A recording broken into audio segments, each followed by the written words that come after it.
the Just B team with Aaron Martin. And both one-on-one push-ups.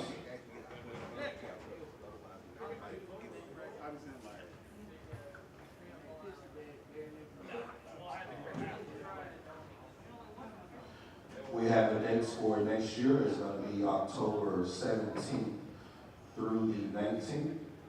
October 17th through the 19th.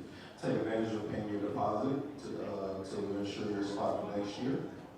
Anybody that pays their deposit, if there's any open spots on B squad, or people do not pay their deposits, you guys will be allowed to move to B squad to confirm that. All right, guys, we're going to get you guys turned on for practice.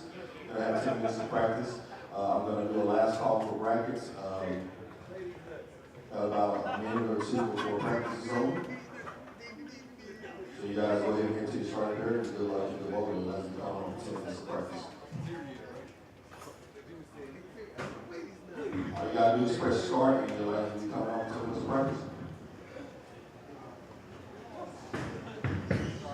You guys will have a recap sheet coming around. The recap sheet is going to show you lane assignments, which lanes you're going to be going to after each game.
Well, good morning, everyone.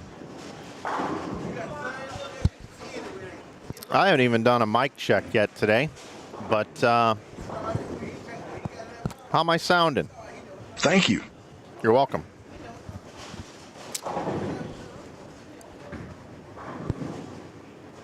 Up and running. Doing well here this morning. Would like to welcome everybody into our broadcast here today on YouTube. You are watching Game 1, Frame 1, opening round, A squad qualifying here from the 2024 Nightmare Doubles. This is a bowling tournament. We're at Bowlero Bartlett here in Bartlett, Tennessee, suburb of Memphis. And my name is Mike Flanagan. I've been bringing you bowling tournaments on YouTube, an old platform called Livestream and an old platform called Ustream for about 14 years now. And to the audience out there that likes to tune into our broadcasts, I cannot thank you enough for tuning into these all the time. It's a true honor and a pleasure to be here with you today. And I appreciate everybody out there competing this weekend, as well as those that invite me to come live stream their bowling tournaments. I would like to thank Quis Touraments for inviting me yet again. I believe this is the 4th year I've been involved with streaming these wonderful tournaments here, the Quis Touraments. Also want to give a shout out to Brian and Shauna, part of the tournament staff. And I want to thank everybody here at Bowlero Bartlett for always welcoming me here. This is the 3rd year I've come back, and they've been very generous with giving me the opportunity to have everything I need to be able to provide a stream here this weekend, including a great internet connection. And of course, all of you out there watching, as I mentioned earlier, it is a true honor and pleasure to be here with you. And we just rolled 90,000 subs here on YouTube. I set a goal many, many years ago that I would like to get to 100,000 subs on our channel. And we will eventually get there, as we are picking up between 600 and 1,000 subs every single month. We provide instructional content here on this channel, as well as ball review videos. And of course, our big cheese, so to speak, are our live streams. And many of you enjoy them, and I enjoy doing them. And again, it's going to be a great weekend here at Bowlero Bartlett. So it's just me like always. I'll have some guests throughout the weekend. I know a lot of guys like to come sit in, and I'll try to get those for you as best as possible. Although I do have Hulk Hogan here this morning, but he's a little randy today. Oh my God! See, that's what I'm talking about. So, I've got a squad list here. I know many of you want to know who all's bowling this squad, and I'll be getting a link up in the chat. You know, the first couple games is always the roughest with getting things set up here. There's a lot of moving parts. But as you guys know, by the time we get to tomorrow and our finals, we'll be dialed in. Action will be fast, furious. A lot of money at stake here this weekend, and an incredible field of talent. We've got some of the best amateur bowlers here in this area and beyond. A lot of people travel in for this one. And then also we've got, some PVA stars as well. On the thumbnail here this week, I put Zach Wilkins on there. I always call the tournament director and ask, who would you like to have on the thumbnail? And Quis said, let's use Zach Wilkins this year. So good luck to Zach Wilkins. I know he's dealing with a bit of a thumb injury, but he will be bowling in this event. And he spent some time on the air with us here on the last few events that we've done. And it's always a pleasure to sit and talk with the Zach Attack, as I like to call him, from Saved by the Bell. So here we are, lanes 23 and 24 here at Bowlero Bartlett. And on lanes 23 and 24, we have Carl Williams bowling with Aaron Holloman and Nolan White with Jalen Mosley. Next door on lanes 25 and 26, we have Josh Prather with Ryan Hopkins, and then Donovan Kelly bowling with Terrence Bright. Always good to see everybody. Everybody comes by and says hello. Make me feel very, very welcome here. So good luck to everybody. As you guys know how we do it here, we have one stream for you, but I do the picture-in-picture, which presents 8 lanes for you at a time. So let's take a look at, introduce you to these players over here on lanes 27 through 30. Lanes 27 and 28, we got Lenny Winters bowling with Danny Schubert. Corey Richardson bowling with Eugene Beeks. And then right next door, we've got Jonathan Holloman bowling with Jesse Hawkins. And Jimmy Menifee bowling with Leon Lusain II.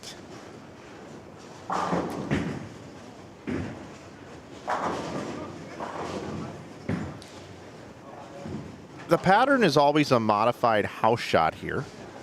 And scoring is normally pretty high, but we have seen in the past where some folks have had some issues with pin carry. And I want to say hello to everybody in the chat room. I want to say hello to my buddy Kenny Seymour, super fan of bowling. Hope you're doing well, my friend.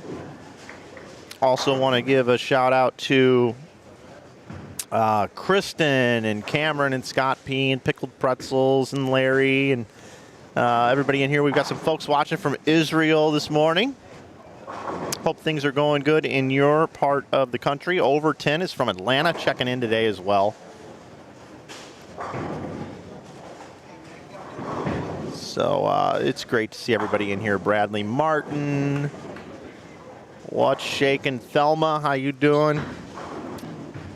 And, you know, these events as well, you know, we gotta pay the bills, right? Got to pay the rent, so to speak.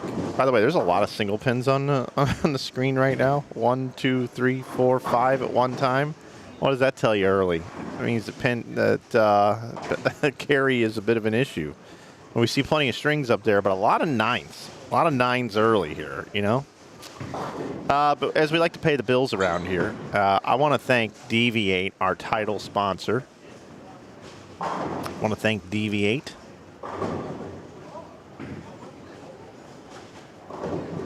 If you're looking for a new bowling ball purchase, make sure you check out dv8bowling.com.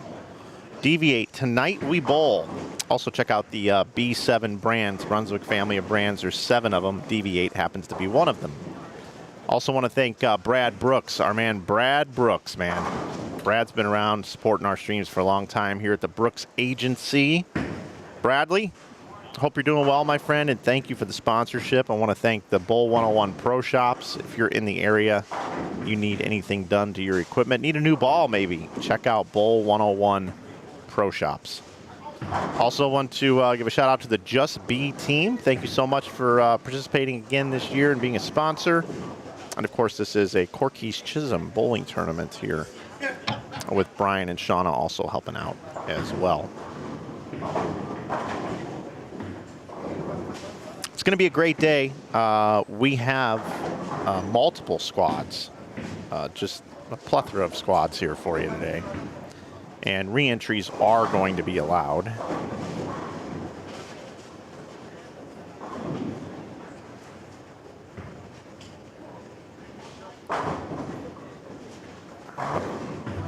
Trying to figure out a cool way to do this, but I really don't know a cool way. So I'm just going to position this over here and show you the squad times. There we go. There's Zach. You're watching A squad. Got started a little after 8. We always know that first squad starts a little bit later. We'll be running on time throughout the day, though, the rest of the day. B squad starts at 2. C squad at 8. We'll come back tomorrow morning with the semifinals at 9 a.m. And then back Sunday for our finals at 1 p.m. Of course, all times there, as you see, are Central Time Zone. So plan accordingly.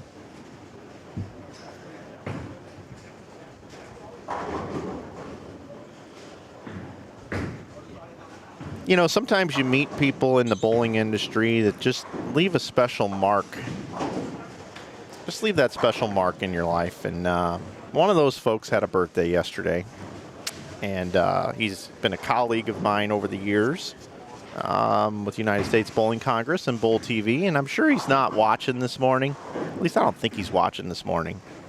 But I want to give a shout out to one of the guys that just really goes all in all day, every day when it comes to his job and what he does to the sport of bowling. So a happy belated birthday out there to who used to be the most eligible bachelor in bowling, but he's been taken for a few years now. And that's Aaron Smith. So if anybody out there knows Aaron Smith, Give him a shout out of a happy belated birthday. Love me some Aaron Smith, one of my favorite people in bowling. I know he had a birthday yesterday. I saw it on Facebook as I was eating a little food before I came over here to set up yesterday, and I just want to give a shout out to him and to anybody out there that might be celebrating an anniversary or a birthday or just anything that's good that's going on. I would like to congratulate you and celebrate whatever it is with you this weekend, whatever you got going on.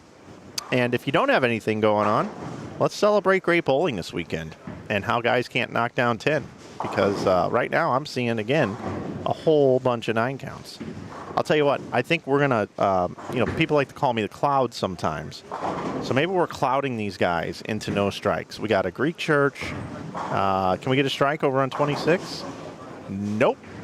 7 pin. Let's get out of here. Let's just get out of here. Little 3-9 there. little what do you call that? That's the elbow fist pump, I think. So guys, I've got the roster here. Let me tell you who's in the field. How about that? You guys want to know who's in the field? Want to know who's in the playing field? Let's do that. Down on 3 and 4, we've got Chris Slegman with Brandon Johnston, Chris Hankins with Josh Jones. Down on 5 and 6, this is an interesting team. Assuming they're here, this is my squad list. I assume they're here, but I can't see down there. I'm by 27 and 28. But is it John Marsala is bowling with Rudy Kazamakis? John Marsala and Rudy Revs, a couple of PBA 50 guys? Are you kidding me? All right, that's cool. Looking forward to seeing those guys come through. We got our man Nate Garcia, who's probably live streaming on his YouTube channel, with Sydney Schroschnick. I think I spelled that. S-C-H-R-O-S-C-H-K. Schroschnick? Sydney Schroschnick. Not familiar with Sydney. But if he's bowling with Nate Garcia, probably a pretty good player. Looking forward to seeing how Sydney throws the ball. And on 7 and 8, we got Michael Dang. Oh, what a great name that is. With Christian Gunter. Tyrone Stevens is bowling with Julian Brown. Down on 9 and 10, we got Rob Sanchez with TQ Nimox. Our man TQ. I love TQ. And they're bowling with A.J. Rice and Jared Thompson. Rice and Thompson this year. It was Jared Thompson and Kyle Troop last year bowling together in this thing. This year it's A.J. Rice and Jared Thompson. A couple of southpaws bowling together. We've also got Ryan Barnes bowling with the Cameron Crowe, who won the 11thframe.com Open here on this channel earlier this summer. Always good to see Cam, and congratulations to Cam on winning an exempt spot on the PBA Tour based off of how well he bowled at the PBA Tour Trials, which was the week after the 11thframe.com Open. So Cameron Crowe in the field. Also runner-up in Springfield at the Springfield Doubles Kevin Williams event there with the Weemers down in Springfield that we streamed here on this channel just about a month ago. Also, Michael Martell bowling with Anthony Lavery Spar. That's a great team as well. Ahmad Oliver is bowling with Aaron Orange. I didn't know Aaron was in the house. That's awesome. We've also got Chris Ennis, who brought me by some chocolate chip cookies this morning that his wife makes. Thank you, Chris. Bowling with Rick Agnew. Tim Hardigan is bowling with Lucas Hardigan. Always major players in this event here.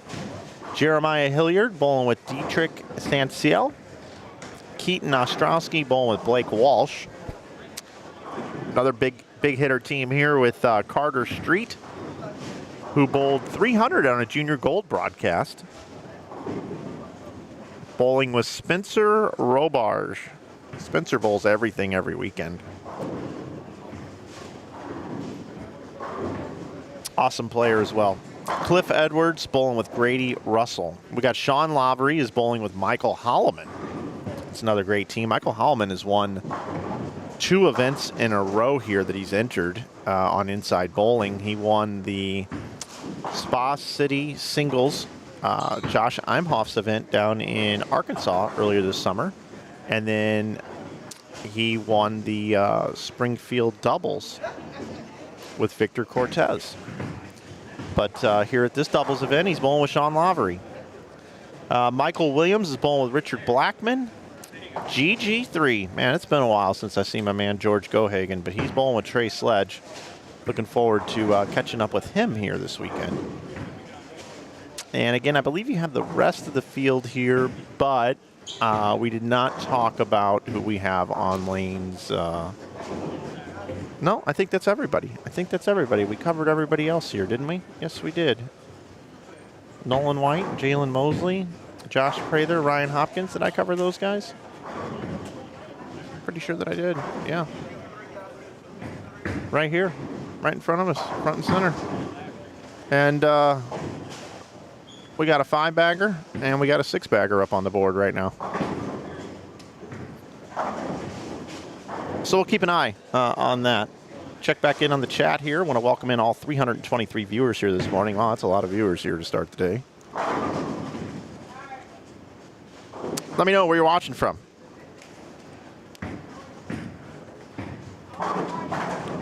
M2 Visuals, no problem on streaming the event. Always happy to be here. Let's see. Gordon and Millie are watching this morning, Jay. Awesome. Awesome, awesome. Hopefully you guys are avoiding the tear gas this morning. Let's see. Hello from literally down the street. Glad y'all do a stream from my home center. I'm happy to be here. Hello from the United Kingdom, Mike. Hello, Keith Alabaster. Which ball should I buy when starting to play? We've got a beginner bowler wanting to know what bowling ball they should use. Well, let's use whatever Jalen Mosley's using here on letter D here. You know, I will say the temperature in here is medium. It's not too cold in here right now. But Jalen got the hoodie on this morning. And I would leave it on all day if you're going to keep throwing shots like that. No, but if you're looking for a bowling ball, you should definitely consult with a local pro shop, okay? If you rotate the ball at all, put any spin on the ball, any axis rotation, you're going to want to control that. So nothing that hooks too much. If you throw it straight, that kind of doesn't matter much either. Really what you need to do is you just need to get it fitted for your hand. You need to get into a pro shop. And then you need to work with a coach or watch some YouTube videos and learn how to start consistently throwing the ball with a little bit of side rotation so you can get some angle into the pins. So you're looking at an entry-level ball. You know, you're probably just going to go with a polyester ball to start or an entry-level reactive bowling ball, but I would consult with that pro shop. You can also watch a lot of videos here on this channel. Coach Mike Shady goes over how to become a bowler, like a beginning bowler, 5 bowling hacks, things like that. We've got some great videos here for you. Sambo wishes he could be here. We've got Texas, Boca Raton. Of course, we got some Cabot, Arkansas in here. Stacy Jones, how are you?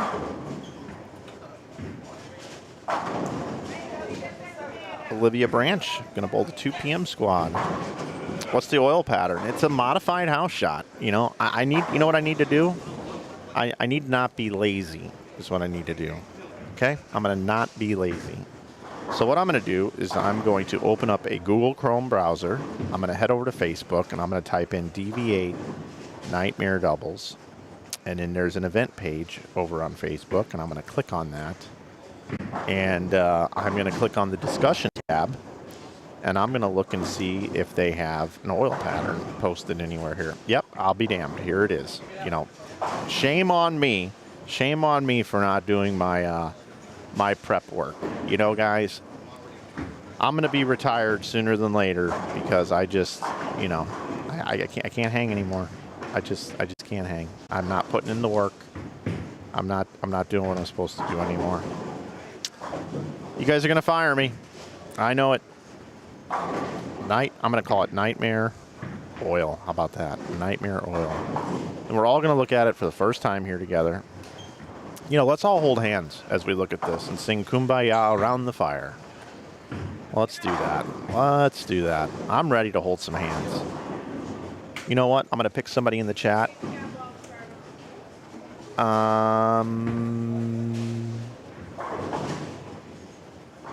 Did I say Olivia Branch? It's Olive Branch. What am I saying?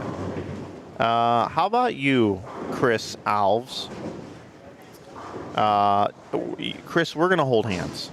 You and I are the ones that are starting to hold hands. And Chris, I want you to connect your hand with Marv H. Marv, if you could connect your hand with Gus, who's sports gambling all day today, that would be great. And then Gus, if you could connect your hand with the hype. And the fire's burning nice. Jay just put a little extra kindling on the fire. And we've all got out our s'mores, and we're ready to go. I'm ready if you guys are ready. Are we all here by the fire? Now I just got to find where I put this. Oh, here it is. Nightmare Oil JPEG. Now, I don't know why it's got this little clip-out thing on here, but that's okay. Not really a big deal. Jalen just keeps striking, by the way. You guys are more concerned with the oil pattern than Jalen Mosley's front 8. But hey, I drive wherever you guys want me to take you. You want me to take you over to 7-Eleven? I'll take you to 7-Eleven. You guys want to go to Walmart? I'll take you to Walmart. You want to go to the mall? You want to go to the bowling alley? I'll take you wherever you want to go. All right, here we go. The oil pattern. You guys want to see it? But it won't be today, brother. Yes, it will. It won't be today. Yeah, Hulk, yes, I'm going to show everybody today. But okay, whatever you think, brother. You're the boss. Thank you. All right, here we go. There's the oil pattern, everybody. I know you've been on, you have been on the edge of your seat for this, everybody. Look at this oil pattern. Boy, this thing looks tough. Not. Isn't that like something they said in the 80s? You'd walk up to somebody and be like, hey, you look really good today. Not. Anyway, here we go. 43 feet in length. Reverse brush drop is at 40 feet. Looks like we're using 27 milliliters of oil. Looks like they're using A only, the A container only. It says Kegel for the conditioner. I have no idea what conditioner they're using. It doesn't say fire, ice, control. I don't know what it is. And if you look here, it's almost the same amount of oil on the way down as on the way back. And look, it's a 15-to-1 ratio. I mean, that's pretty much throw it at the gutter and watch it hook back. Jalen, what do you think? He gassed it. Got around it, didn't release it well, didn't like it. 277 max score now for Jalen. But that's our pattern. Pretty easy.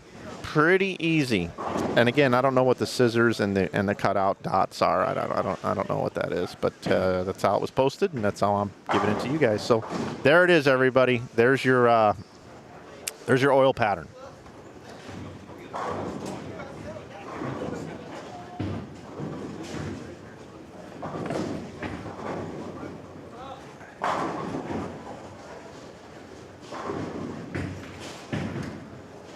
The lanes are less than 10 months old. They put in new lanes here? Well, that's good to know.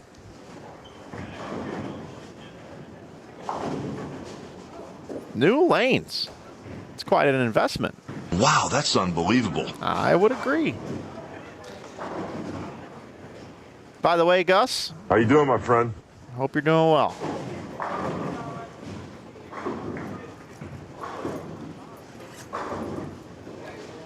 So we've discussed the oil pattern. Now what? What do you want to discuss now? My favorite color? Nope, don't think we're going to discuss the favorite color, Jack Nicholson from A Few Good Men. I don't believe so. By the way, got my oil changed before I came down here. And feeling pretty good about my car. Car's perfect, Barry. Sure is, Cole Trickle. Car's perfect.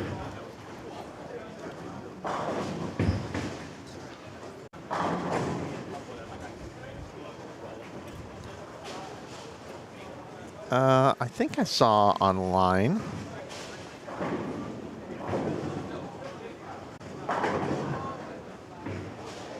This tournament pays $8,000 for first place. I'll give you $10,000. Hulk Hogan wants to make it $10,000? I tell you what, I'll give you $14,000. Whoa! I'll see.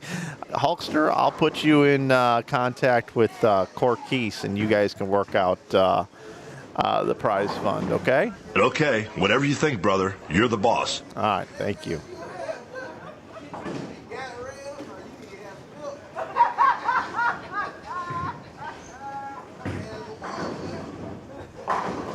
Jalen working on that 277. A good start for their team. And Jalen bowling Nolan White. Possible 498? 498 start. Also on this pair, you've got Carl Williams and Aaron Holloman. Carl Williams 237, Aaron Holloman can bowl 212. And then right next door, you've got Josh Prather can get to 199. His partner Ryan Hopkins can get to 217. We got 236 left out there for Donovan Kelly, and Terrence Bright can get to 257. So that'd be a good start right there as well. I will get rid of our PIP. Nobody's bowling over there. Yeah, PIP. Yeah, you know me. PIP. You know, I didn't even, you know, again, party foul on my part. I'm not, do they got lane talk here? I don't know. LaneTalkStats.com. Not sure. Let me check. See over here. Going over here to the Lane Talk. Bowlero. Bartlett. Bowlero Bartlett has Lane Talk. I'm looking at it.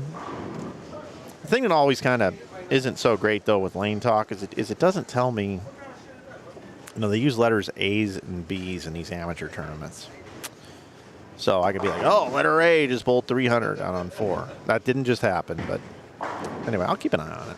I wanted to know how Rudy and John bowled. Rudy Kazimikis and John Marsala bowling together. Not going to lie, I don't play favorites. I like everybody in the field. I appreciate everyone. But when you've got a couple of guys over 50 years old bowling together against some of these young whippersnappers, I kind of root for the old guys. Kind of root for the old guys.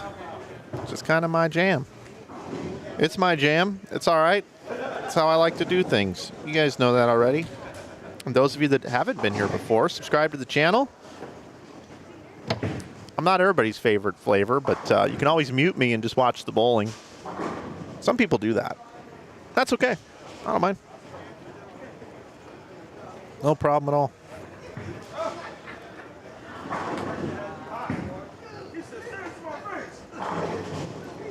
I think I'm actually going to get up for a second. I'm going to stretch my legs. I'm going to walk around. I'm going to go hug George Gohagen III and say hello to him. We've got ties all the way back to 2010. And I'm going to go check on Rudy, and I'm going to check on John, say hello to them as well. And I'm going to leave you all. I'm going to leave all 360 of you. I'm just going to walk away. And then I'm going to come back for game 2. We're going to introduce some new players. And we're going to keep driving this bus in the fast lane, okay? So I'll see you guys in a minute.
I know. I gotta move it over to the game 2 graphic. I know. There it is. Sorry I was 3 minutes late, everybody. Well, that was a fun walk. George Gohagen III jumped all over me in a very nice way about how the IB Open needs to return and we need to bring it back and do it again. And I told him, I said I would consider it if he can get together with at least 79 other amateur players that would all commit to bowling on a weekend, and they tell me what weekend they want it. Then I can talk to Tropicana Lanes or another center in St. Louis and see if we can bring back the IB Open. So that's George Gohagen's mission. It's up to him. He's the one that has to make this happen. If I can get a commitment of 80 players, I will run the IB Open again, because then we'll get another 80 on top of it easily. But I'm not doing it until I have 80 people on a list that email me and say, we're in on this weekend, we will bowl your tournament. If that happens, IB Open's coming back. It's a done deal. You heard it here. You heard it here first. That's how we're going to do it. All right, let's see who we got here. I see Michael Williams. Always good to see Mike. Bowling with Richard Blackman. And they are bowling with GG3 and Trey Sledge. There's George right there. He always bowls good on our streams. He's probably going to bowl at least 250 this game. And if Mama Lynn's watching at home, hello, Mama Lynn. And to the left, Sean Lavery Spar. He's bowling with Michael Holloman. And we got Cliff Edwards with Grady Russell. And then I guess that could be really nice. And bring in eight other players. And we've seen those folks already. They're just moving to the right. And again, that's Josh Prather and Ryan Hopkins, Donovan Kelly, Terrence Bright on the right pair, and in Nolan White, Jalen Mosley, Aaron Holloman, Carl Williams on the bottom left pair. It's 8:59 a.m. here in Bartlett, Tennessee, suburb of Memphis.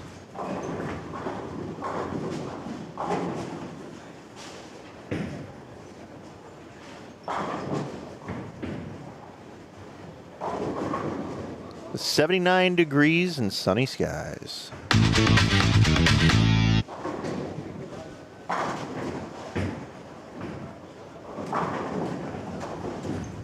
Thank you. You're welcome. Thought you guys needed that top of the hour here. 401 concurrent viewers. If you have not subscribed to this channel, please do so. Also, I failed to mention, if you go to InsideBowling.com, we have a website. It's an e-commerce store. We sell all bowling goods there are. If you need something, give us an opportunity for your business. We ship things out immediately. Well, almost immediate. And we've got a ton of apparel available. And you can save 15% this weekend with coupon code YouTube, and that goes year-round. If you're watching this later on in life and you want to save on some really cool apparel, I've got dry fit hoodies for the hoodie season, and t-shirts. Lots of good stuff going on Inside Bowling, and that's how you can support our stream. Or you can just like the stream and subscribe to the channel and share and let people know you're watching bowling this morning.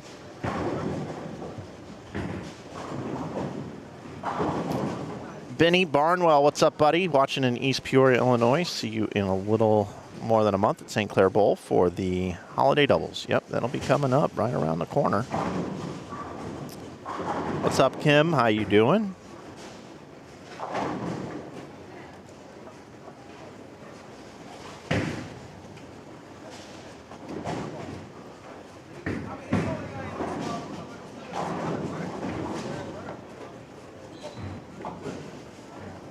Gus, you want 80% off? Not with all the money. You print money. Gus, you should pay 400% more since you win all this money. See that solid 8-pin bottom right of the screen out of Jalen? That was fun. You win all that money, Gus. Gus is a professional sports gambler. The guy uses $100 bills as kindling on his fire. I mean, the guy's just got money falling out of his pockets everywhere. This guy's... He's the guy. He's the guy. He's a money printer.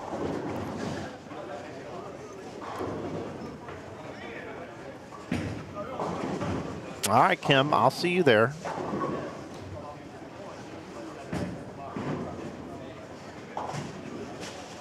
Whee!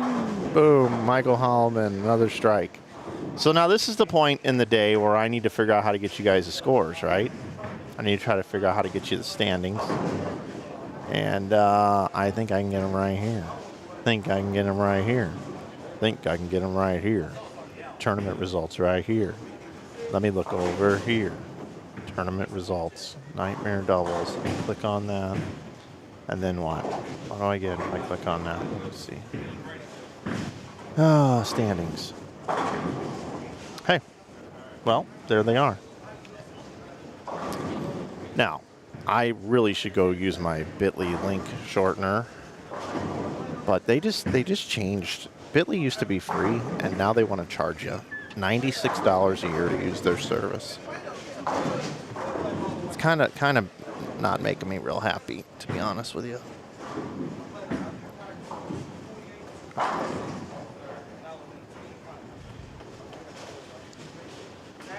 Because I like using link shorteners, because I don't want to send you guys out. I mean, I don't want to send you guys out this link the way that it is. So I'm going to use one of my free 5, I guess. Which, again, really gets on my nerves.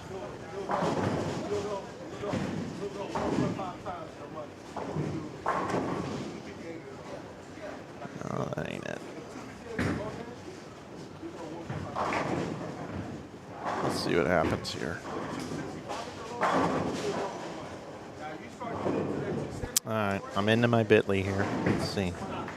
You guys are probably like, what the hell is he talking about? That's how I create links for you guys. All right, let's see. Links. Let's go over here. Create a link. We're going to go with that one. We're going to do this 2024 Nightmare Doubles. Create. There we go. There we go. Here we go. Standings, guys. Here we go. Standings. Boom. There's your bit.ly link. There you go. It's in the chat. Then I'm going to pin it at the top of the chat. So now you guys know where to see the standings. Pinned at the top of the chat because I'm the greatest ever, and that's what I do for you guys. All right, here we go. Standings.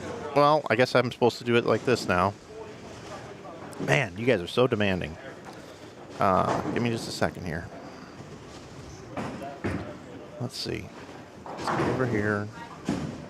Got this link up here. Click on this link. There's our standings. Need to move up there. Need to click over here. God, so much work. Screen capture, add.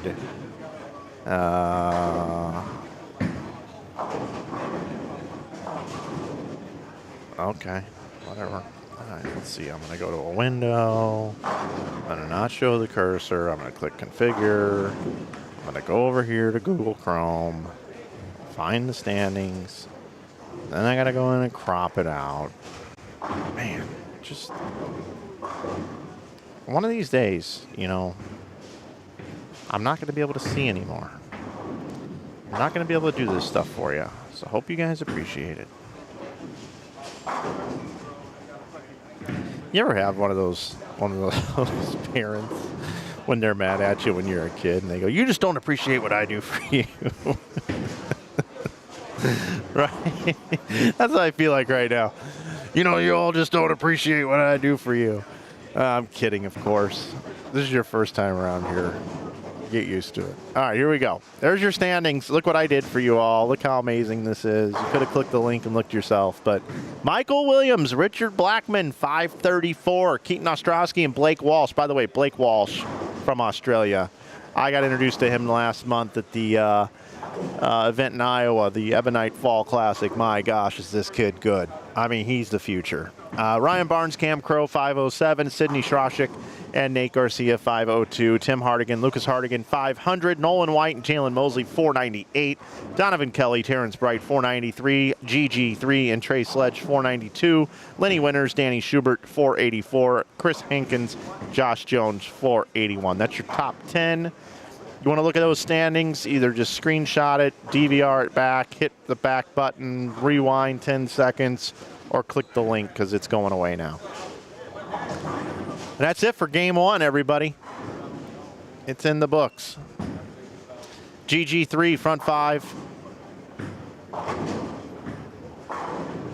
Sean Lavery Spar, looking to bowl 290 here.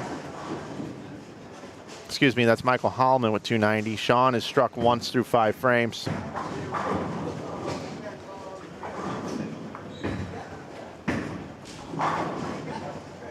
You know what? GG3 right now. You know what he's doing right now? He's at a Bon Jovi concert. He's singing, "Whoa, we're halfway there. Whoa." Right? He's halfway home right now. He's got the front 6. You know, I wouldn't mind going to a John Bon Jovi concert with GG3, although I know John Bon Jovi's voice is starting to go, which is sad. One of the greatest rock and roll bands of all time, Bon Jovi. Could you see me and GG3 front row at a Bon Jovi concert, he and I? I think that's going to happen. I think we got to make that happen. We're going to start a GoFundMe because we're both broke. And we're going to just be chilling at Bon Jovi. And then when Dead or Alive plays, it'll be unreal. Then GG3 looks at me after that. Next song goes, "It's all the same. Only the names have changed."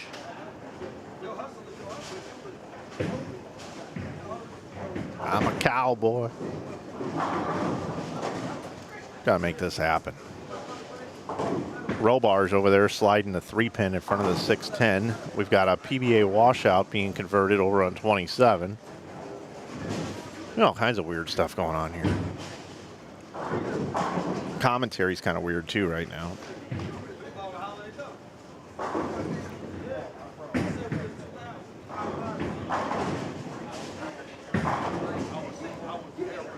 This is the doubles tournament run around here right now. We had the Springfield doubles, then we got this one, and then holiday doubles. That'll complete the year here on Inside Bowling. Then we'll be back in February at the Ebonite Winter Classic up in Waterloo, Iowa. And then we just keep rolling along with events every year. Still here, still doing it. 450 viewers. Unreal.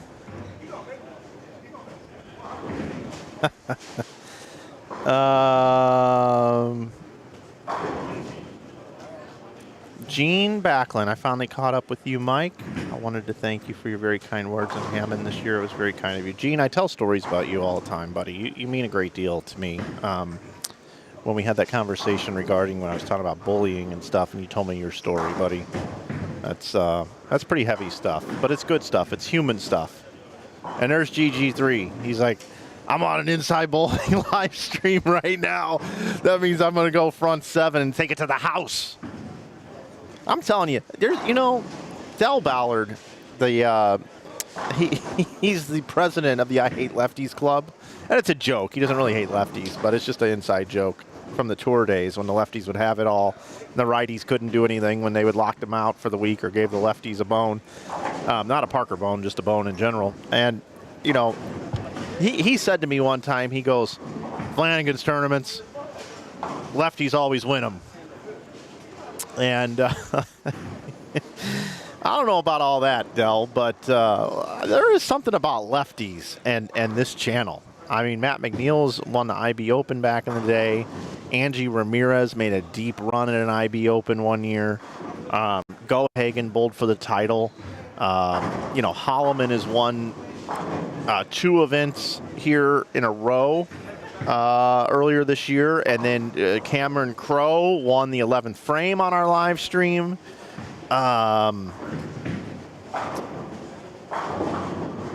Yeah, I mean, we've just got lefties winning left and right everywhere, and just lefties bowl good on this channel. I don't know how else to put it. And here's another great example, George Gohagen III with the front 7. Now, I will say the holiday doubles is typically won by right-handers here. Not all the time, but it's kind of been the thing. And I just talked you up there, George. Every time somebody misses right now, it's like they don't get out of it clean. We saw that with Mosley the first game, and there's Holloman just running him over. By the way, he's left-handed as well. Maybe one of these days what I'll do is I'll just stream the event inverted, where I'll just flip the camera. You won't be able to read the scoreboards. Well, actually, I could probably crop those in the right way. All the lane numbers would be backwards, but I'll just flip the stream, and we'll just watch everybody bowl opposite. So Sean would be bowling left-handed right now. That'd be kind of a fun watch, wouldn't it? I almost kind of want to try to figure out how to do that now. I wonder if I can. I'm gonna duplicate this real quick. Duplicate this shot. And then how would I wonder if it even allows me to do it. Let me see what happens here. It's this shot right here.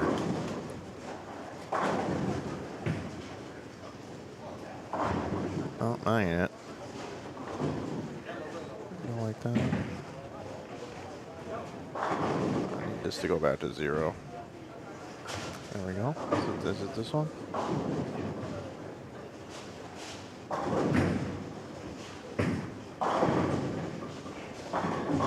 Oh yeah, I got it, guys. You guys want to see this? Am I the only person that thinks this is cool? All right. I mean, this is crazy. All right, we're just gonna do something funny here.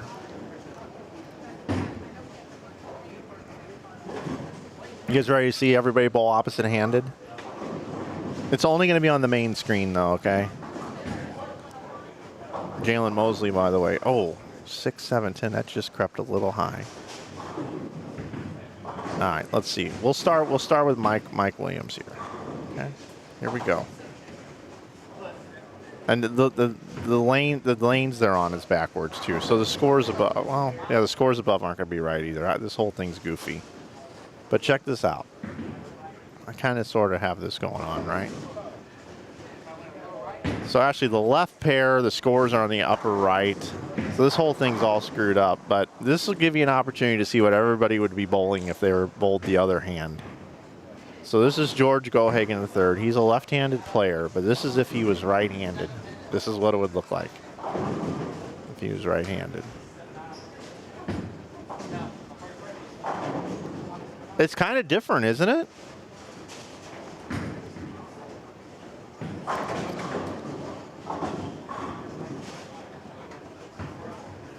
What do you guys think?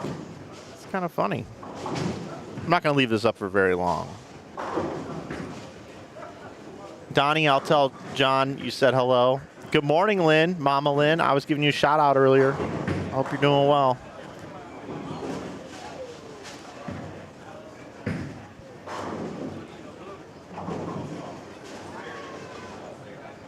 So on the main screen here, I have everybody bowling opposite-handed. I flipped it. Scores are wrong up above, so don't pay attention. Those scores are actually on the other side. I'll get everything cleaned up here. I just want to watch everybody throw a shot opposite-handed. Because it is game 2, and I'm already bored, right? Bottom right of your screen, all that's correct. No problems down there.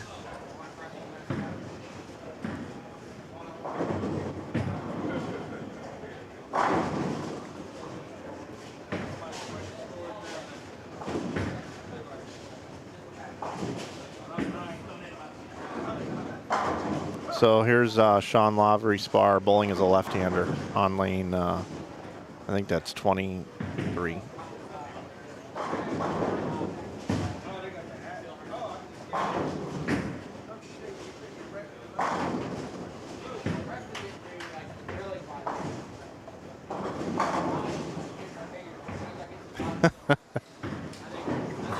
I don't know why I find that so funny.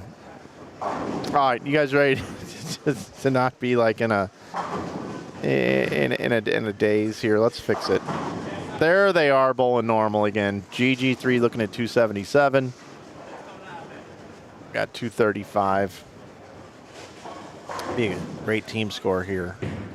Trey Sledge can get to 235. Holloman can still bowl 290. And Sean Lavery, after only throwing 1 strike through 5 frames, has figured out a way to get a 4-bagger going. He can still bowl 257. There's George with a strike in the 10th. Puts him in the 250s. Next one will get him in the 260s and, of course, 270s.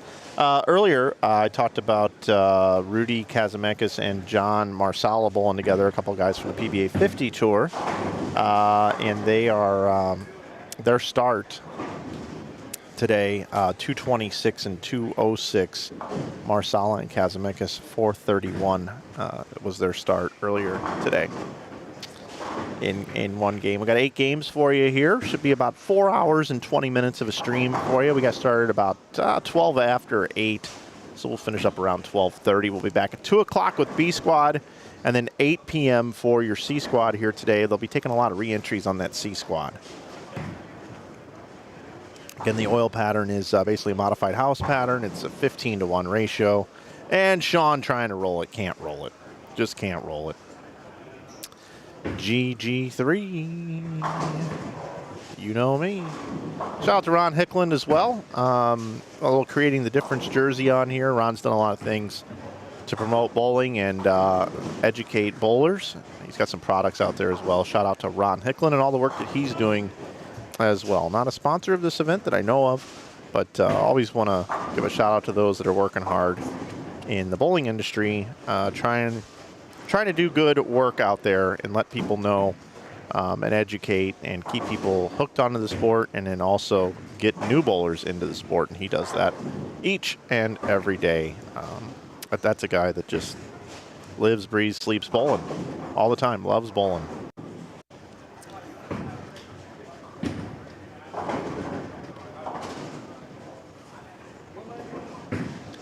You ever get these weird emails from people?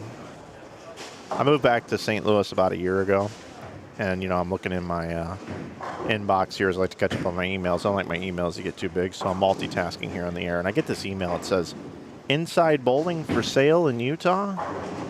So obviously these people still think I live in Utah, and they want me to sell inside bowling to them. Okay, whatever.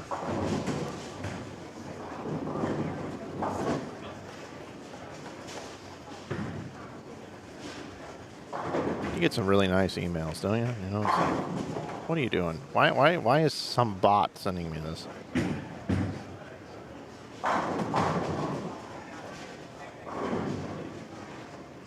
And of course I get emails here. This one here says, Mike, you're the best bowling broadcaster ever. Well, I mean, that's kind of obvious, like the sky being blue, isn't it? Let's see here.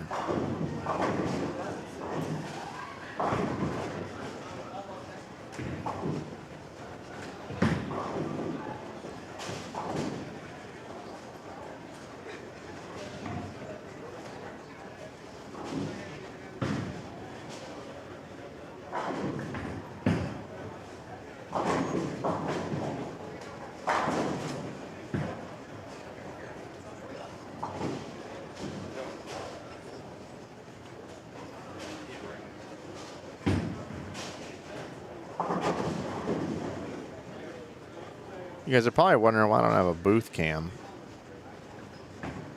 And I might have one up and running here a little bit later today. But currently right now I don't.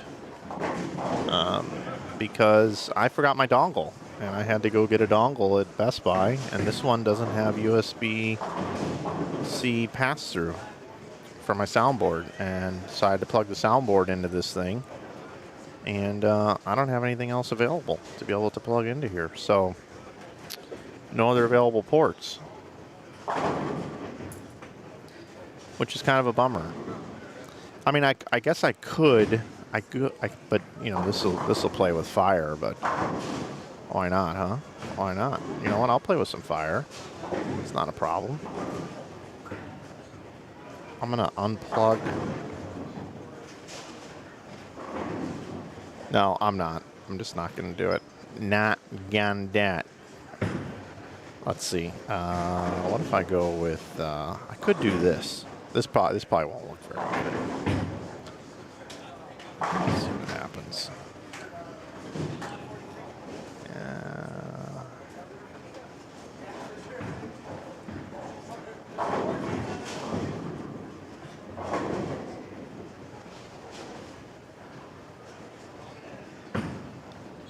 Let's try this.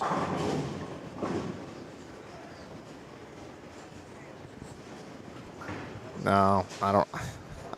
I really don't like this. Here's my laptop camera.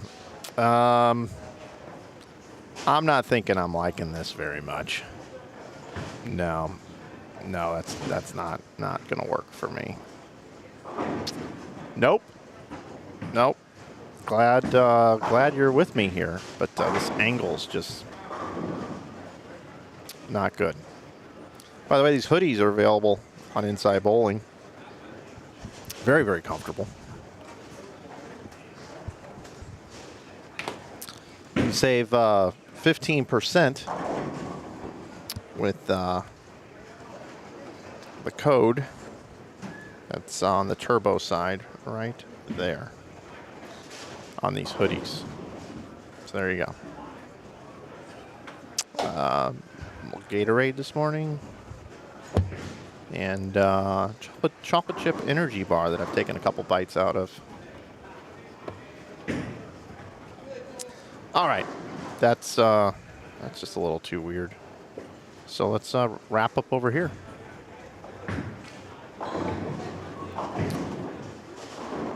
$237, $222 up on the board, $269, $204, $213, and a possible $188. There we go. $237 and $259 still available.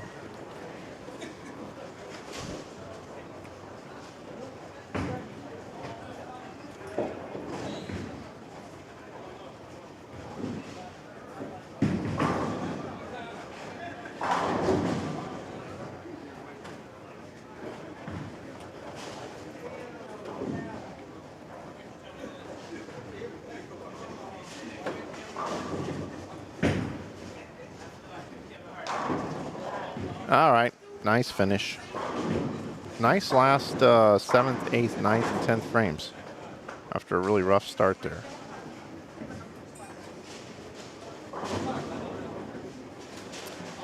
Terrence Bright can finish out with 259. Donovan Kelly had 237. Josh Prather, Ryan Hopkins, 401.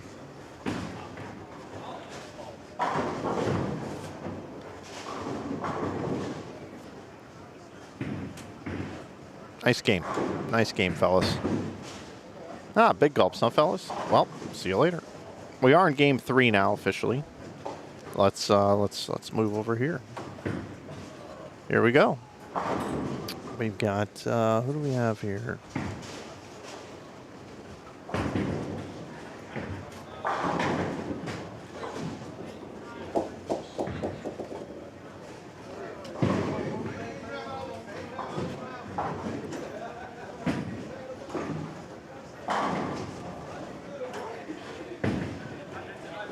Keaton Ostrowski and Blake Walsh, bottom right of your screen. We've got Robarge and Carter Street. Cliff Edwards, Grady Russell, Sean Lavery, Michael Holloman, bottom right of your screen as well. And then just to the left here, we've got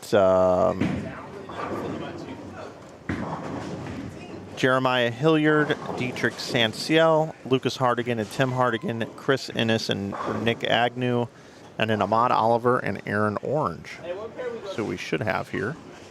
Is that a Beetlejuice jersey? Jersey of the day, all day long. Actually, no, it's Chris Innes. Excuse me. Chris Innes, yeah, Chris Innes, Nick Agnew, Aaron Orange, and Ahmad Oliver. I did not recognize Aaron Orange.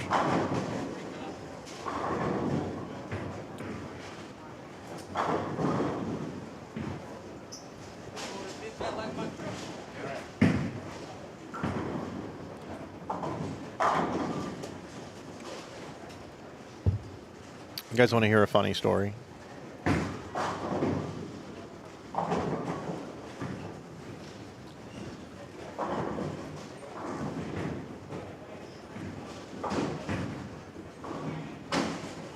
Why is the event called Nightmare Doubles? It's because it's in October, I guess. Time to open Inside Bowling Center in Southern Utah. We need a new center. We lost a 20-lane center this year because a bank offered them a stupid amount of money. Yeah, it's a bummer, Chase.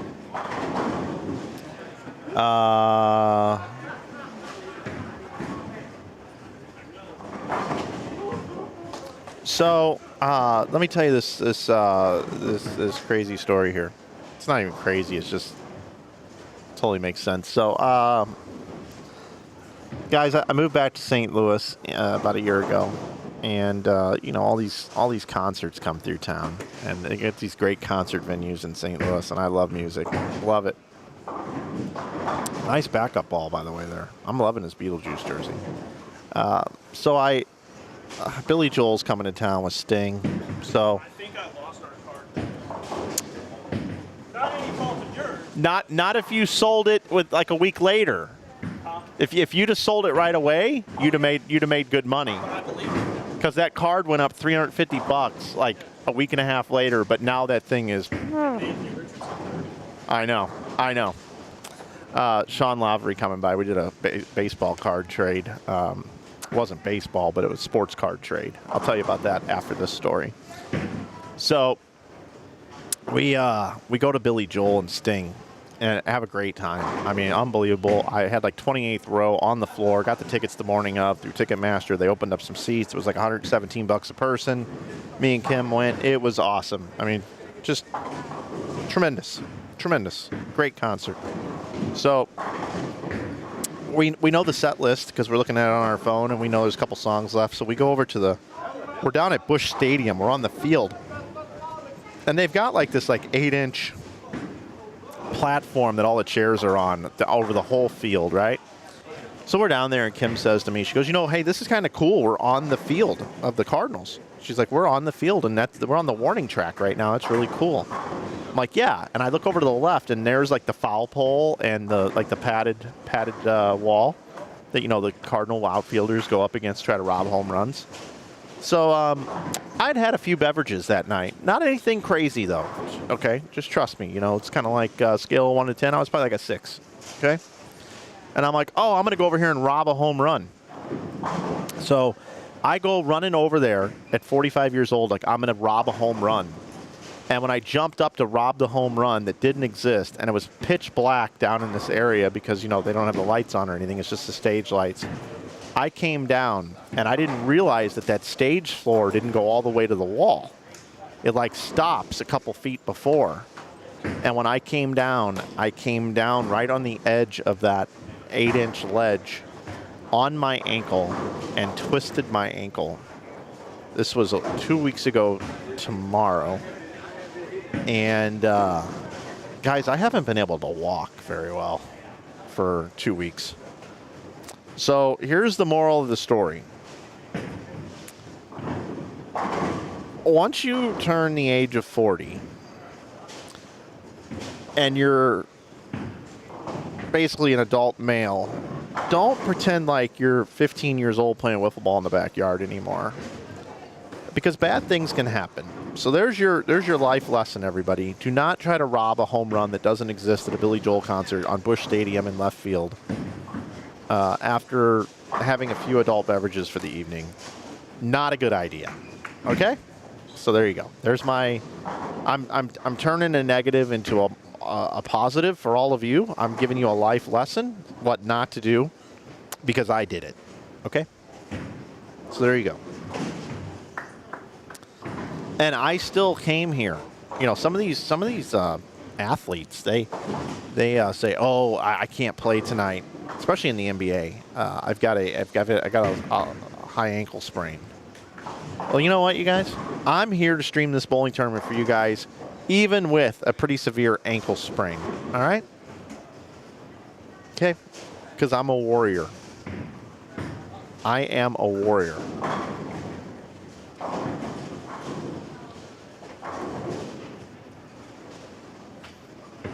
Just for y'all.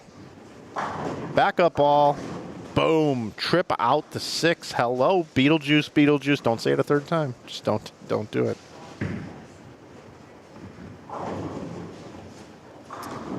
Let's check in down here.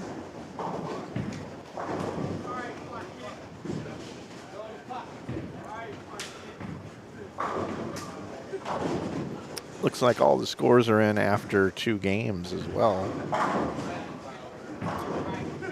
Who wants to look at the standings?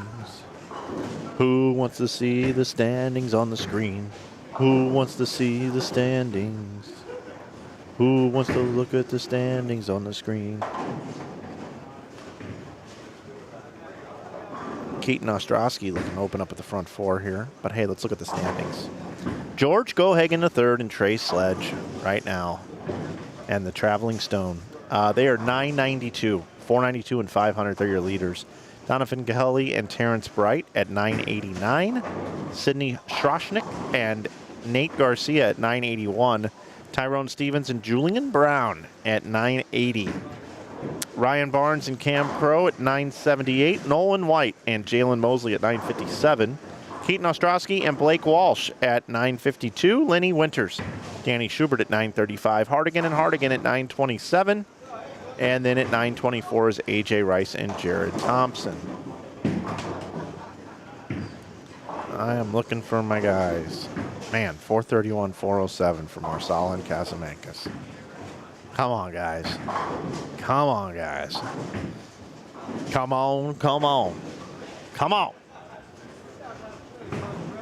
479 viewers here today. I want to welcome you all into the 2024 DV8 Nightmare Doubles. We are here in Bowlero, Bartlett, Tennessee.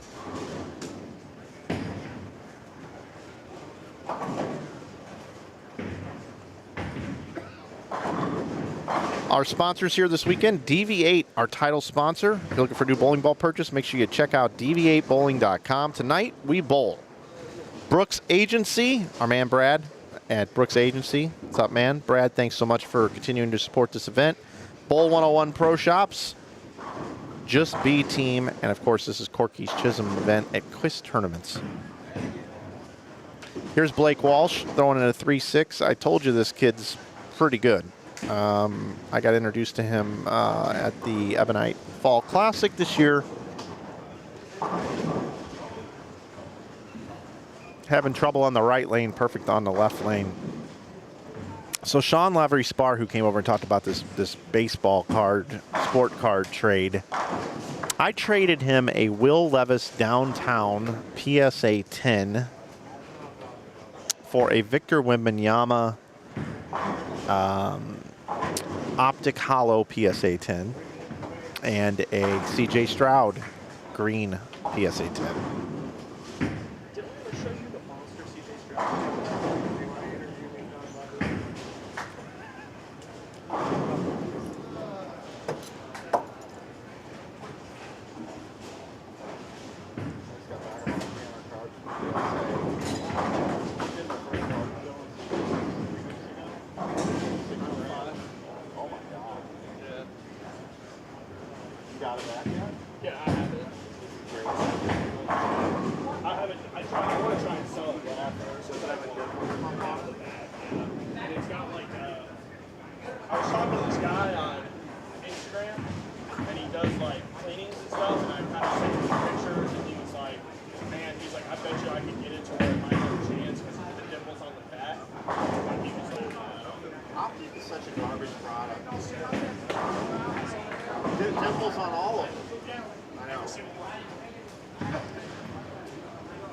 All right, so Sean came over to show me a CJ Stroud. He hit numbered to 5 and a break. But anyway, if you're into the card thing, I traded him he gave me a Victor Wembanyama Optic Hollow 10, which was valued at about $700, and a CJ Stroud Prism Green Wave, I believe. It was valued at about $300. So those two cards to me, and I gave him a Will Levis Downtown PSA 10. And I had about 600 into the Will Levis when I bought it. So I basically bought $1,000 worth of cards for 600 essentially, and he liked Will Levis coming into the season. And then that card sold on eBay a couple of times after I'd done the trade, and it sold for $1,200 or $1,300. The Will Levis, Sean held it, and now Will Levis stuff has gone down like in half, so it's only worth about $600. So I never like to see a guy get a bad end of a trade. But that was our deal that we did.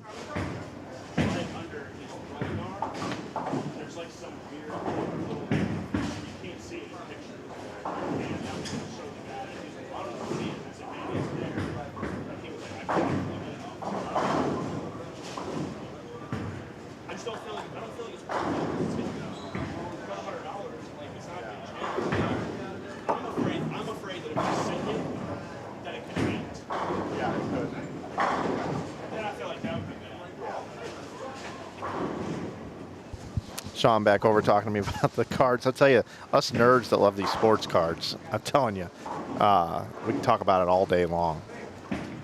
Robarge, by the way, front 5. If this is your first time tuning into one of these broadcasts, I like to talk with the players about life and other things besides bowling during qualifying. And as long as I'm showing you guys, the scores, you get a clear picture of everybody out there. You can keep along with all that. I mean, if you want me to really break down some lane play here, I mean, the oil pattern's a modified house shot. It's 15-1. Players are going to stand a little bit left of the center dot for the most part. They're going to cross between a second and a third arrow, and they're going to have about a $50 spot down lane that they can hit. And then it all just boils down to whether or not they can knock down 10 and get the right ball in their hand. So there's your lane play analysis. Everybody's going to hit the pocket almost every shot unless they just throw it terrible. And it's going to be very high scoring here this weekend. So there you go. But pin carry is like the big story here. That was a nice shot from Blake. That's his first double, first strike on the right lane. So there you go. 516 viewers. Happy to have you here, everybody. 2024 Nightmare Doubles. Mike Flanagan here. InsideBowling.com is our website. Inside Bowling on YouTube is the streaming platform for you. Glad you're with us here today. We've got 3 squads for you. I will pop that back up on the screen just because Zach Wilkins looks just so beautiful in this thumbnail. A squad, B squad, C squad, 8, 2, and 8. Semifinals at 9 tomorrow. Finals at 1. All time Central.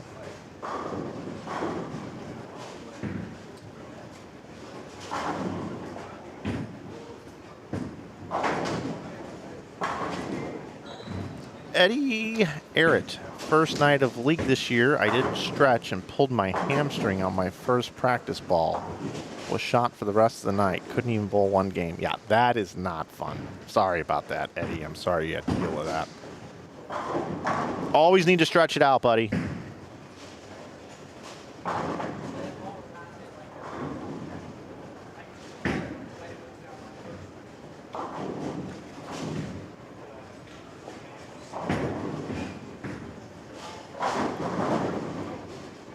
Game Day Sports Card pulled that song, that card for Sean Corey Smith. That's cool.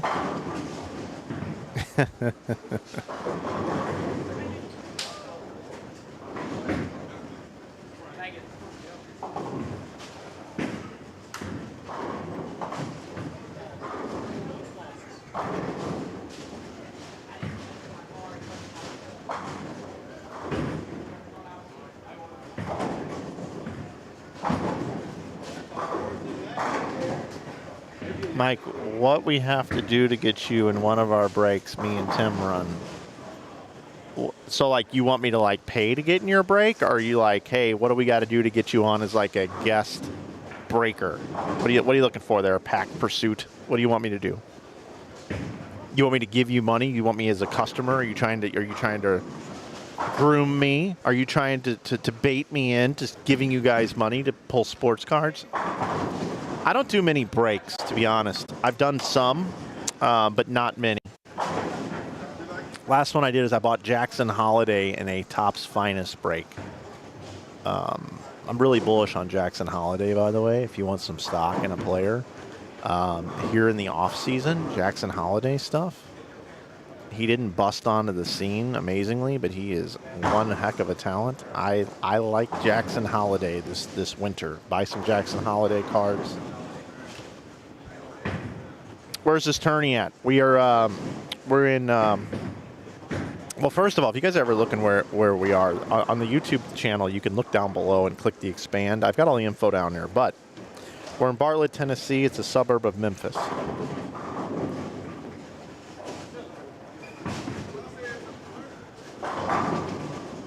Thank you. You're welcome.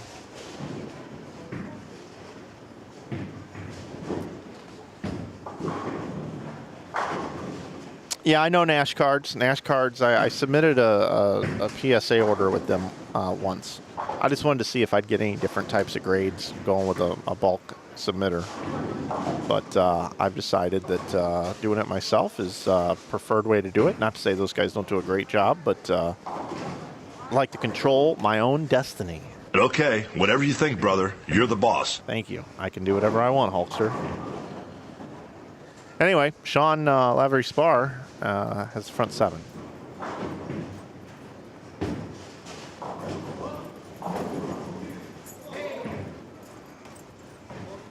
Whoa.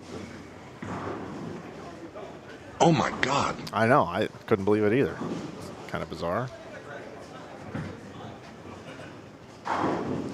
For him to be able to stop like that. Wow, that's unbelievable. Oh, Spencer. Wow, that's unbelievable. Wow. That was a pretty sick messenger.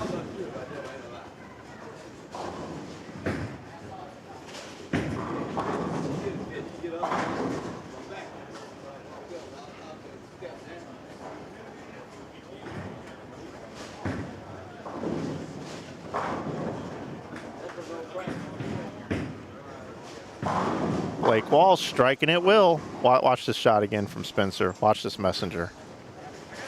Look at this. This is just sick. Boom.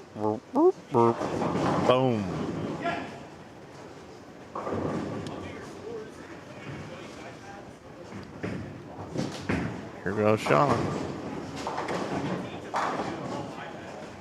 Splits the 8-9. He's all fired up about sports cards, that's why. He's all fired up.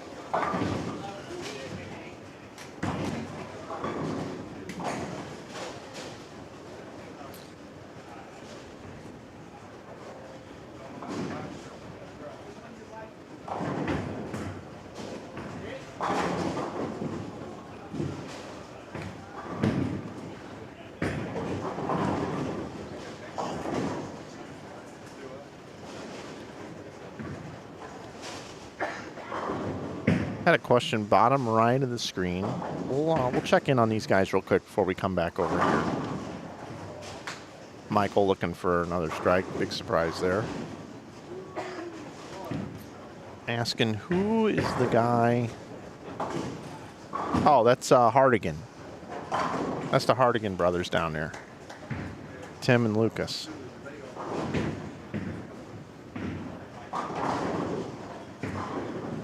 Rips on it, yeah. Hardigan's made the top 8, I think, last year here. It wasn't last year, it was the year before. They bowl good here.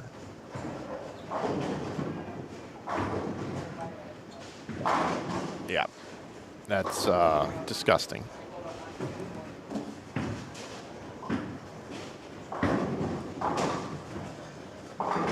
Standings are pinned at the top of the chat, everybody.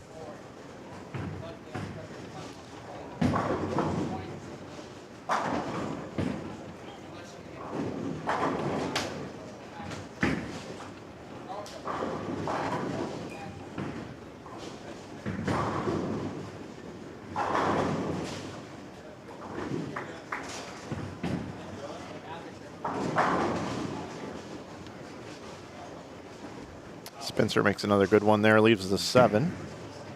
But here's Sean Lavery Spar looking for front 9.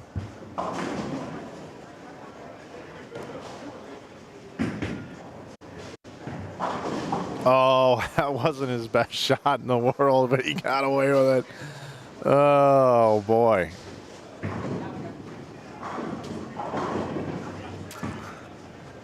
Oh, boy.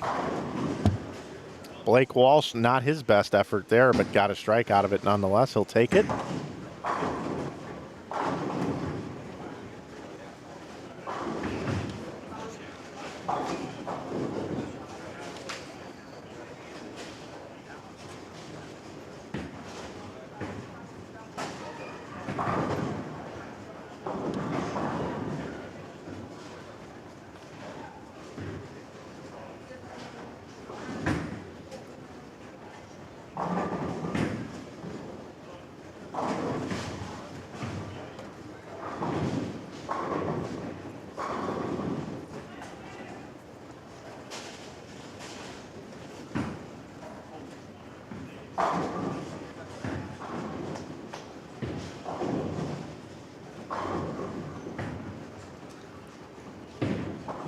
To those of you that whether you're into sports cards or not, the PBA, I mean, you like bowling, right? The PBA has some pretty cool cards. They got to deal with Leaf now, and we really need to support that. The athletes get paid for the signatures. That's a way to support some of your favorite players. PBA Leaf Cards has a new product coming out on Thursday. I think it's the 18th, or maybe it's Friday of next week. I think my date might be off. No, I think that's accurate, actually.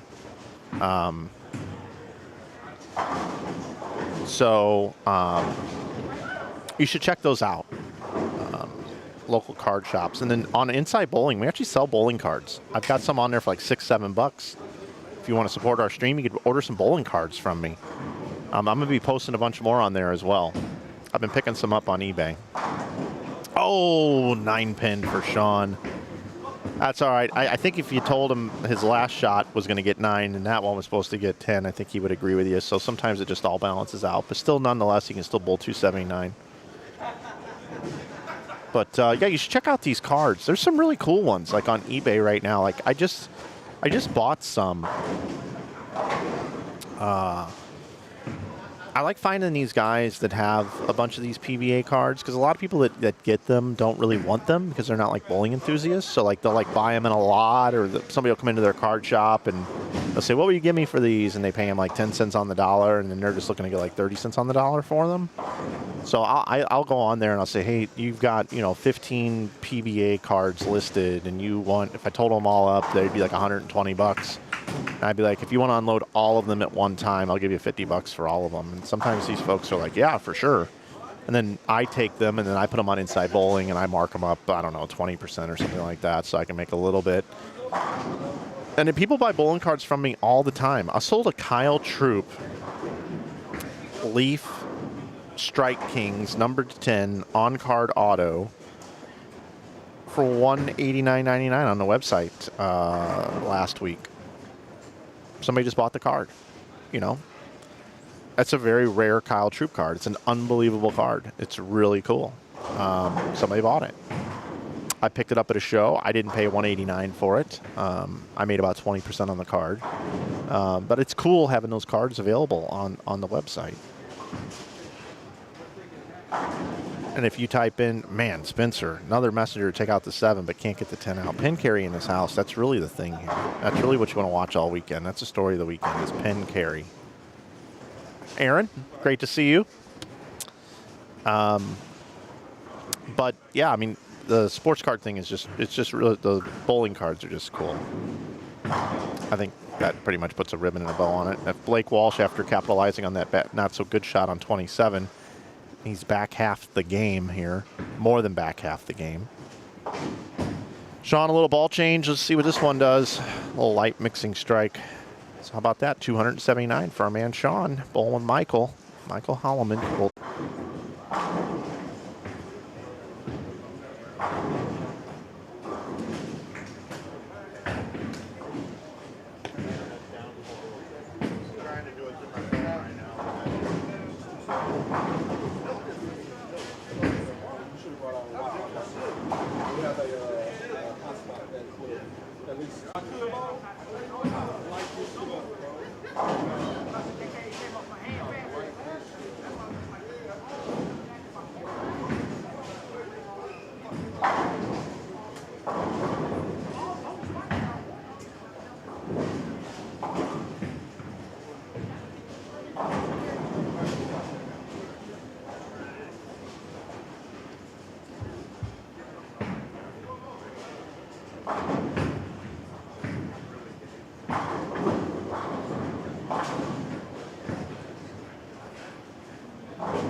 Well, folks, I'm kind of back.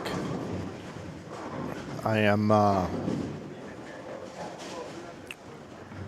streaming on my phone. I had to lower the bandwidth a bit. The internet here in the building is out. Can you guys hear me okay? I will give this a shot for a while. I can only do so much with my phone. Well, let me know if it's coming through okay.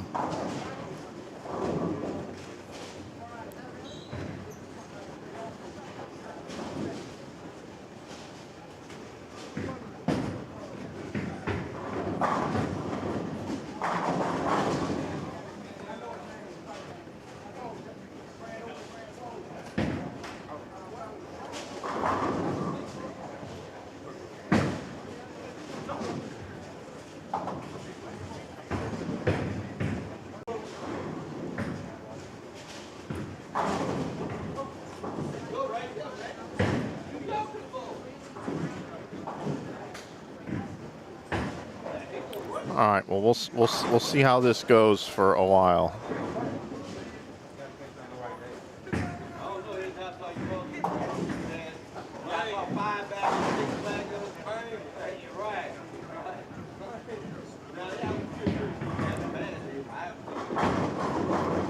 They're working on getting the internet back up here in the bowling center. So we have for you here in this game Ryan Barnes and Cam Crow.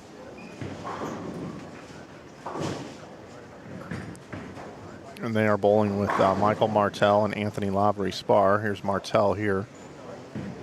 And then you've got Right next door, you got Ahmad Oliver and Aaron Orange with Chris Ennis and Rick Agnew. Bottom right of your screen is Tim Hardigan and Lucas Hardigan, Jeremiah Hilliard and Dietrich Sansil. And then we've got Keaton Ostrowski and Blake Walsh, Carter Street and Spencer Robarge.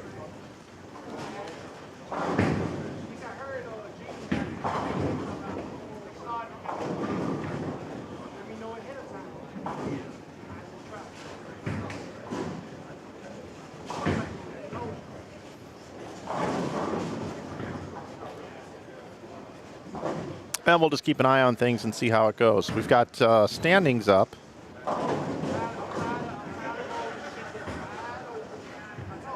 After 3 games. Let's see if I can get those up for you.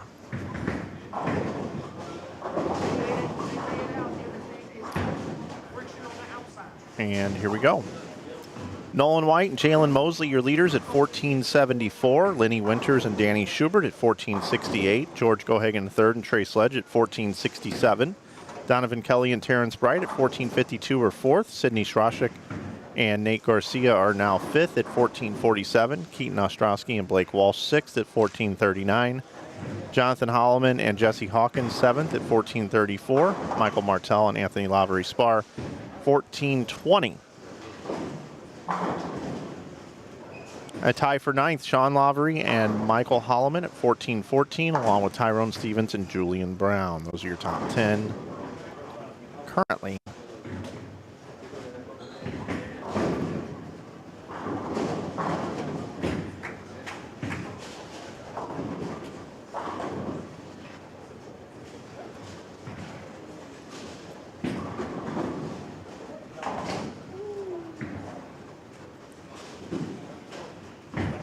What's up, Chris? How you doing, bud? We're having a little stream issues here, but we're back up to 300 viewers. We were up around 500 before the hiccup here. I'm streaming through my phone right now. So this could go down in any minute, everybody. But we're chilling. We're chilling. Looks like so far, Chris, Ryan, and Cam 507, 471, 379 the last game. How do these two bowl 379? Seriously. How's that happen?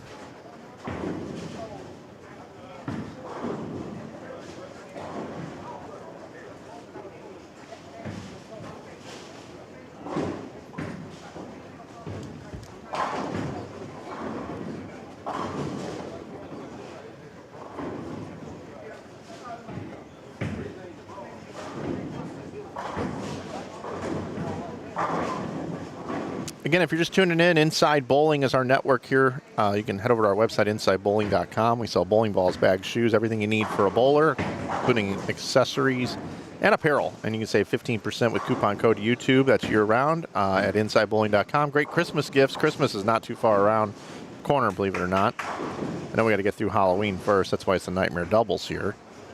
Halloween month. Cam misses a 7-pin. I want to thank our sponsors, Bowlero, Bartlett, our hosts, of course, DV8, Brooks Agency, Bowl 101, Just Be Team, and Quis Touraments.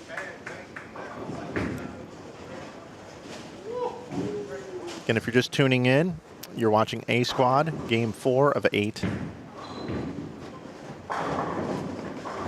We've got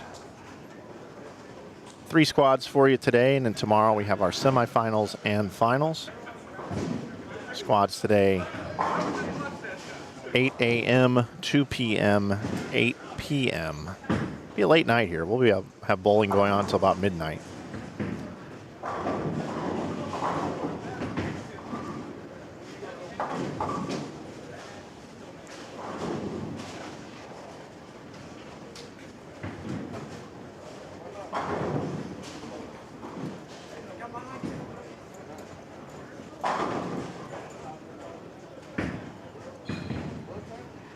We've got some folks working on the internet connection. I'm going to go check on that now.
All right, cruising along. Suppose the internet's fixed. I'm still tethering through my phone. I don't want to click the button until after this game is over. So we'll see how it goes.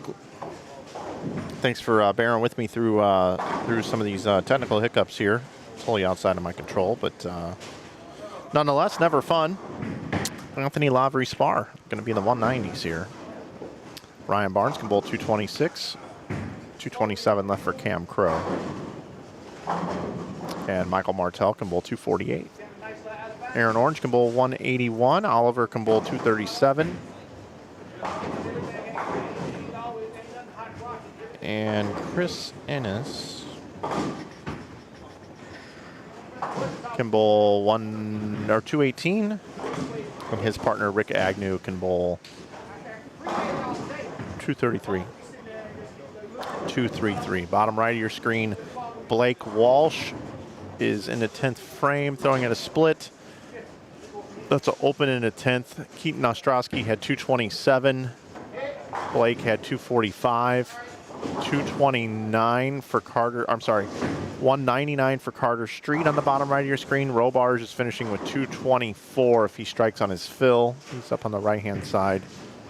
Next door, Hardigan had 174. He picked the 710 earlier in that game. I do have that highlight clipped out. I think that's when our internet went down. Lucas Hardigan can bowl 247. He's going to be up in the 10th frame. And I think, let's see.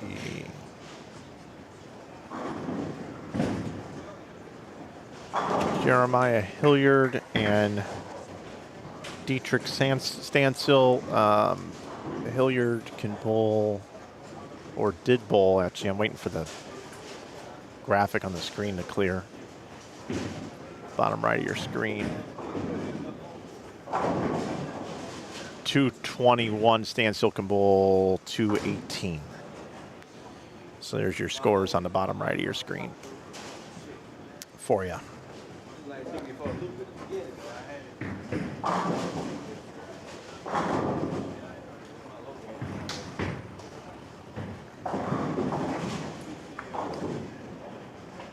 Viewership back up to 350 plus here after our internet blurb.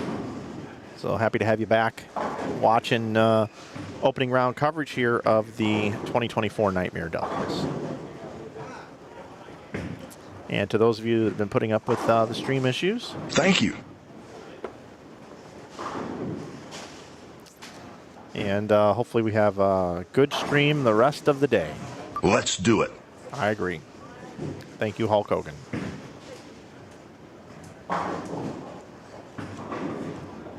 And to all of you that may be coming into the stream new, How you doing, my friend? hopefully you're doing well. You do bowl with the same people every game when you cross here, yep. Michael Martell, Jets fan, fired their coach this week, Robert Saleh. Got a big game coming up Monday night against the Buffalo Bills.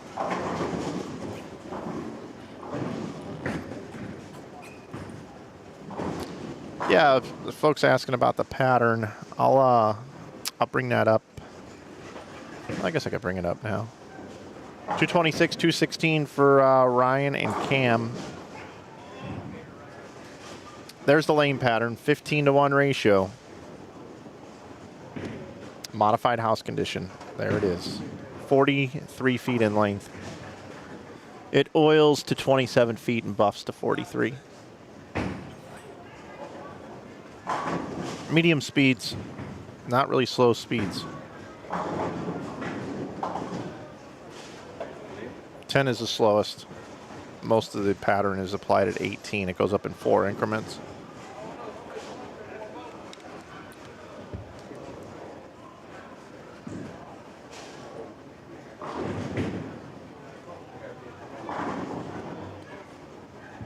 All right, everybody. I guess we're gonna take the plunge here.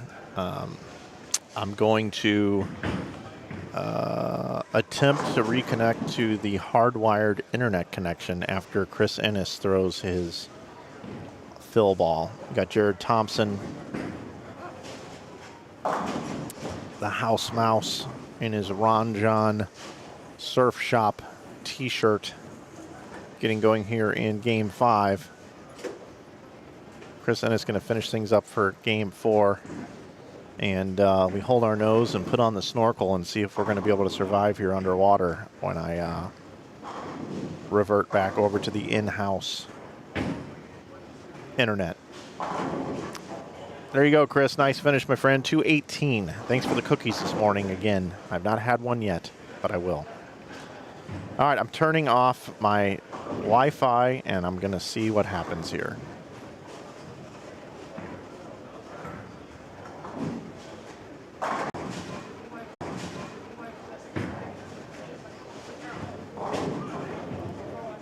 Okay, this is where I need all of your help.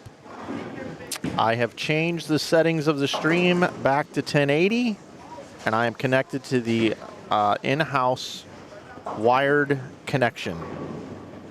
Can you guys... Can you hear me? Can you hear me? Can you hear me? Can you hear me? Can you hear me? Did we make it? Did we make it through? Did we make it through the rain?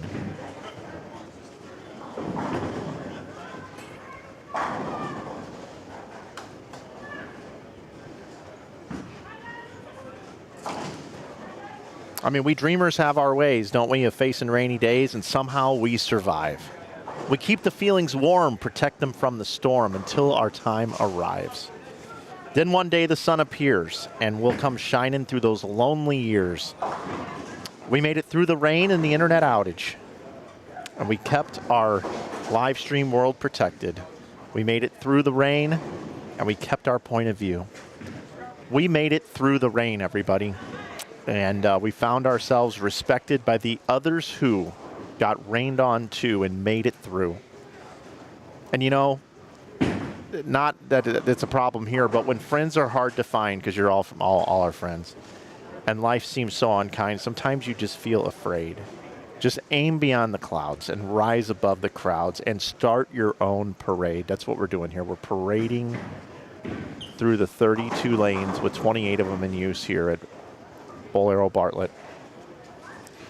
Because when we chase our fears away, that's when we know that we can finally say that we have made it through the rain and we've kept our world protected. We've made it through the rain. We've kept our point of view. We made it through the rain, everybody, and we found ourselves respected by the others who got rained on too. All right. We did it. We did it, ladies and gentlemen. We have done it. We have made it through the rain, ladies and gentlemen. Man, that feels good.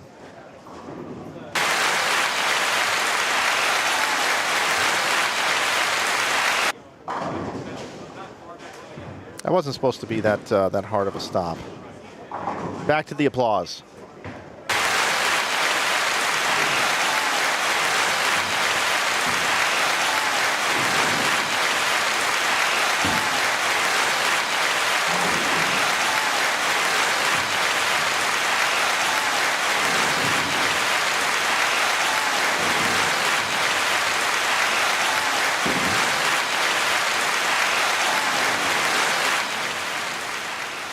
Yep, you're welcome.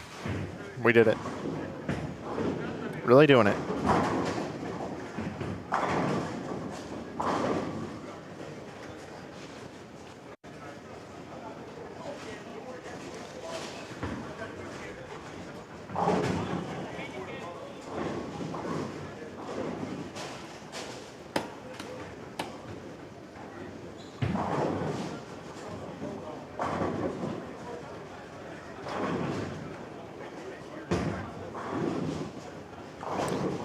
I don't know what all TQ's got going on this jersey here, but it's a lot.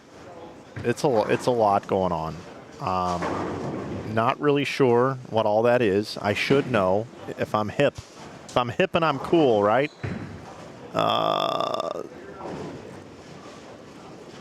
Super. What is this? Is this Super Smash Brothers? What, I don't know what this is. But we've got matching jerseys here.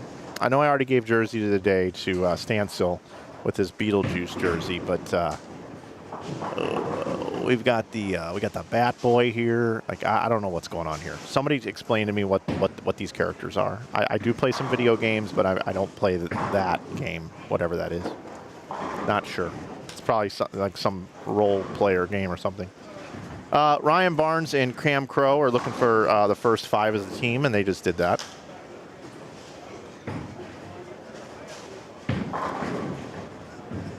Martell also in on the fun. He's got a double to start. Super Smash Bros. Is what it is.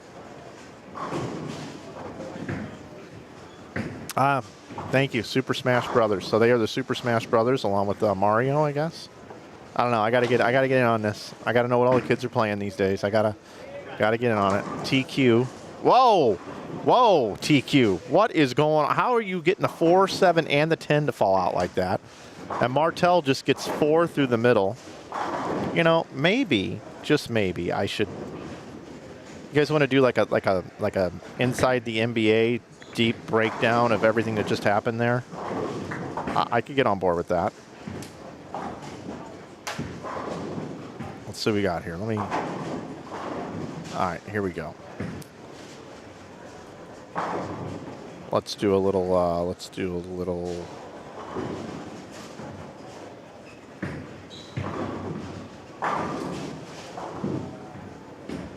at,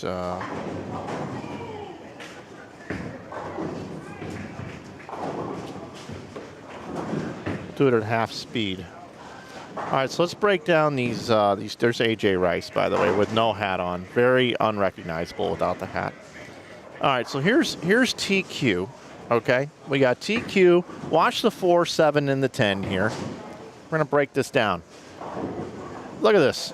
Whoa. And then Martel comes over here after his buddies here start with the front 5.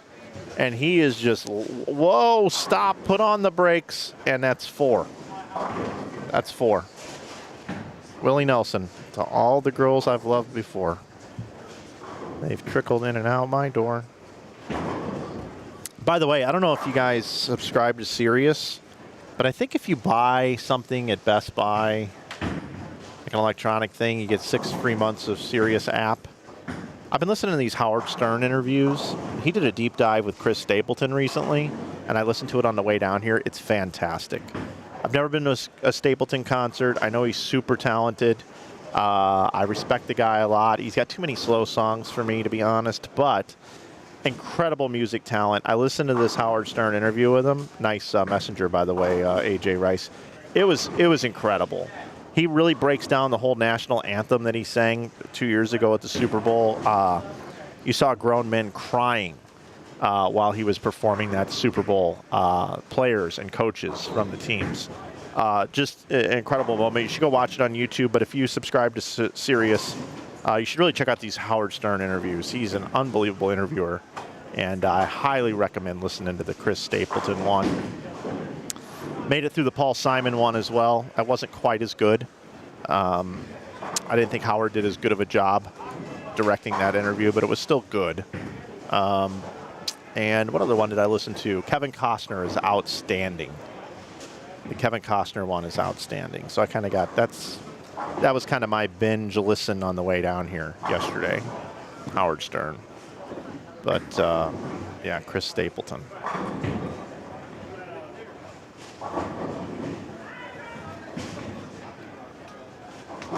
There you go, Martel. Way to bring it back. Look at all these lefties, man. We got lefties everywhere. House Mouse, Jared Thompson. I'm liking, I mean, I think the shoes do match the shirt. I will give them that. It's a little hotter pink, but yeah, AJ needs his hat. I mean, he's just naked without the hat. Look at the Super Smash Brothers going on, breaking up 3/6-10s, turn them into harder conversions. That's 310. Ryan's getting a little light mixing hit now after leaving the, what did he leave? The 3/6-9-10, I think, on the right lane there it was. You got Anthony Lavery Spar here. Loving the right lane, hating the left lane. Cam Crow, front 4 at you. A lot going on here. We've got new players on the bottom right of our screen.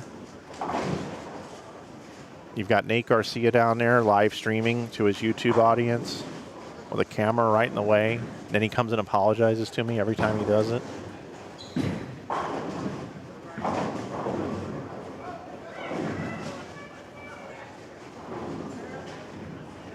Do you guys find that distracting? We're going to go over there here. Nice shot, Cam. So here we go. We're going over here for a second. Somebody want to text Nate Garcia and tell him, dude, your live stream is in the middle of our live stream. See it right there? How rude, right? If I had that on the soundboard from Full House, from Jodie Sweetin, I believe it was. That's the actress's name. What was it? Stephanie? Was that her name? Stephanie on the show? How rude.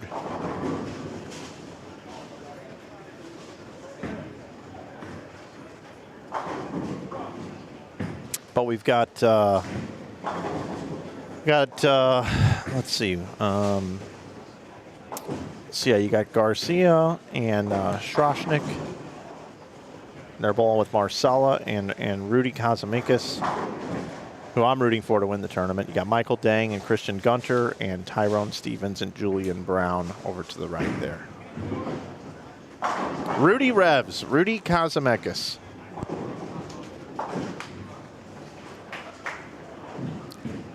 Live on Nate Garcia's YouTube channel.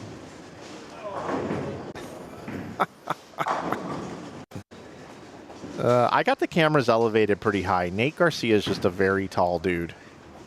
And Rudy leaves the 10 pin. Nate knows I love him. I'm just giving him a hard time about his live stream. I really don't care, honestly, but it's fun to give him trouble about it.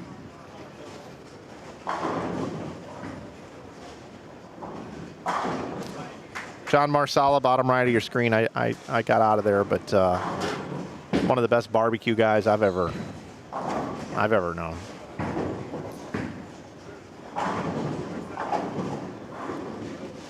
Lefty heavy squad here to start the day. Lefty heavy. Lefty heavy. I don't think I've gone over game. Oh, I didn't switch it over to game 5, did I? Boy, that internet thing really messed me up. All right, we are officially in game 5. It's my bad. Let me get in here and refresh the standings. Get that rolling for you. Here's these standings. We're going to update that. Let's go over them together, everybody. As soon as Jared Thompson, the house mouse, goes up and throws a 4-bagger. Oh, he's getting into it now. He's pumped. Here we go. George Gohagen the third and Trey Sledge, your tournament leaders at 2012. Carl Williams and Aaron Holloman, 1918. Sidney Shrashnik and Nate Garcia at 1914. Keaton Ostrowski and Blake Walsh at 1911. Nolan White and Jalen Mosley at 1904. Tyrone Stevens and Julian Brown at 1897. Lenny Winters and Danny Schubert in 7th at 1896. 8th is Jonathan Holloman and Jesse Hawkins at 1870. Martell and Anthony Lavery Spar at 1862. 10th, Donovan Kelly and Terrence Bright. Those are your standings, and they are pinned at the top of the chat if you'd like to go check them out yourself. I want to welcome in all 444 viewers here to A Squad opening round coverage of the 2024 Nightmare Doubles Tournament. We are back in business with our stream. Those of you that hung out with us during the outage, thank you. Hopefully we'll be good the rest of the way. Again, we got B Squad coming up today at 2 p.m. Central Time, and at 8 p.m. tonight we'll have the C Squad. There'll be a bunch of re-entries on that one. So a lot of players right now with halfway mark here, and they're in Game 5 now. They need to kind of get going, and that's exactly what Ryan Barnes and Cam Crow are doing. Really, really nice 6.5 frames here by those two guys. Just one errant shot, one by Ryan. Cam getting a light hit. And Martell did cover that 4 count, too. I did see it. I just didn't say it out loud. He did cover the 4 count. He's looking for the old 274 game. I'm here, Cam. All day and all night. All night.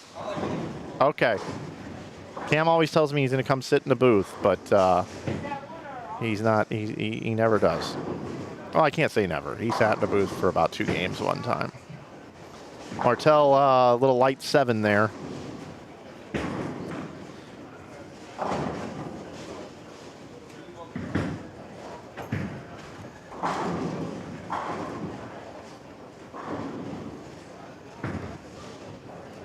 Nate streams everything. You? Not so much. No, that's true. Nope, I bring in 2 Pelican cases, laptop, soundboard. Yep, No, I don't stream everything. It's true. Sounds like I care.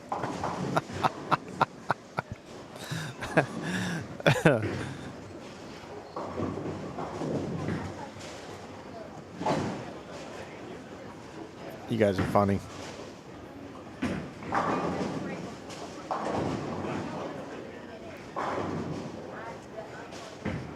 Nice little 4-pin trip out there for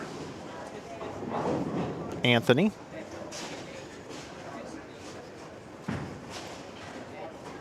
Yeah, Derek, I would agree. Rudy Revs tells some of the best stories ever. No question. No question.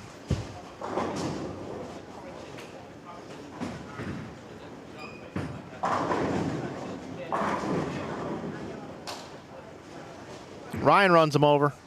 That ball was headed towards the 7-pin. TQ trying to get on the action here. Smashing the pins. Walter Ray streams everything too. Yep, that's true.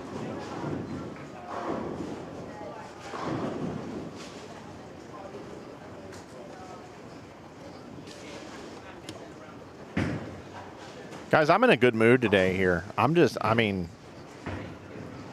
got here on time, got good sleep last night, got like 5.5 hours, which is a lot for setting up till 12:30 last night. We got a great group out there bowling. Temperature's great in here. Got a lot of good things going on here. I was able to get into the tournament software without having to ask for passwords and everything. It was all saved in my computer. I'm able to bring you guys the standings. Oh wow, we got a boom out there. There you go, Cam. We got people bumping into the cameras, shaking everything up.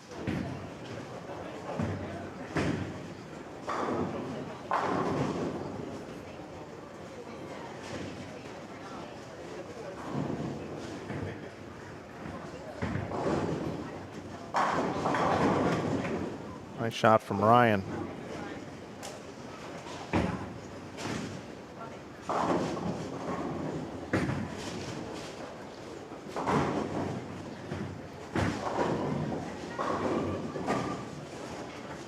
Yeah, I don't know what Rudy's up to today, Gus. I don't know if he'll come join me in the booth later or not.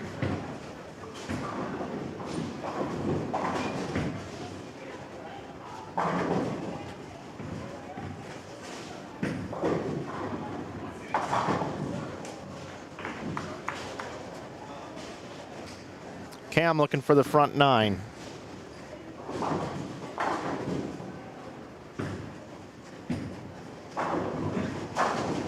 There it is. Never it out.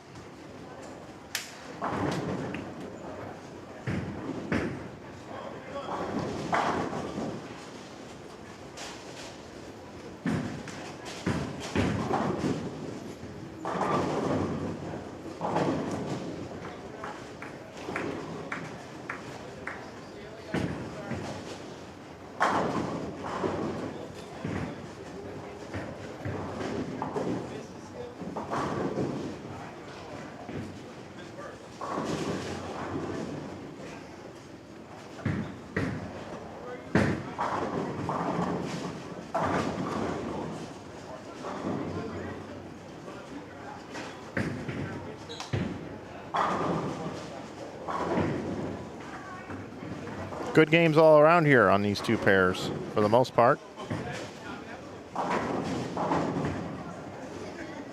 ALS struggling a little bit.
Gotta love this game here from Barnes and Crow.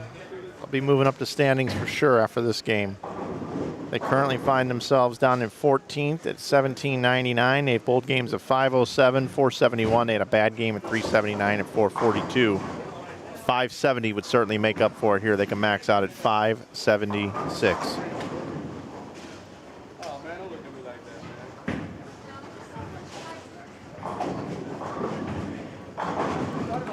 That's how you can move up in the standings very, very quickly. Massive game here on lanes 29 and 30. The old 274. 574 left out on the board.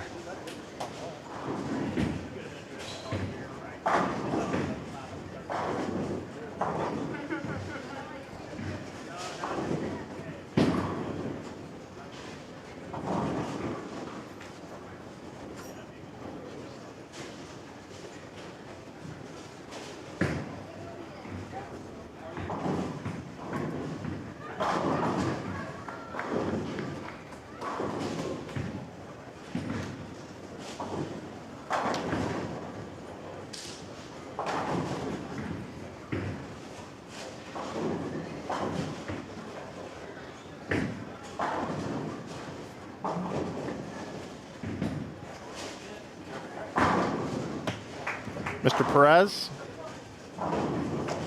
John Perez here in the house, or Gene, as some like to say. Cam gets the first one in the 10th.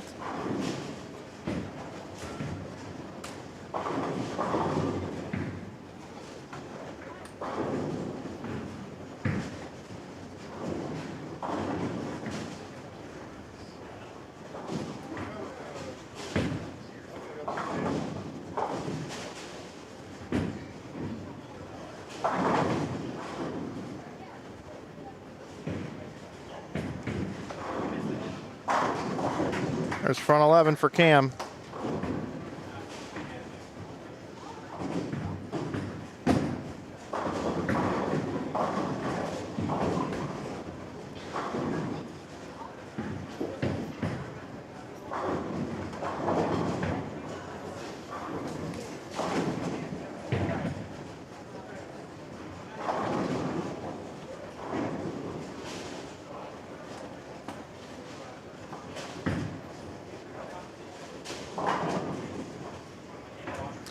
Cameron Crowe looking to finish out with 300 to add to Ryan Barnes' 274. We'll give him 574 for the game. See if he can do it right here. Cam. Boo. But still, what a great game out of these gentlemen.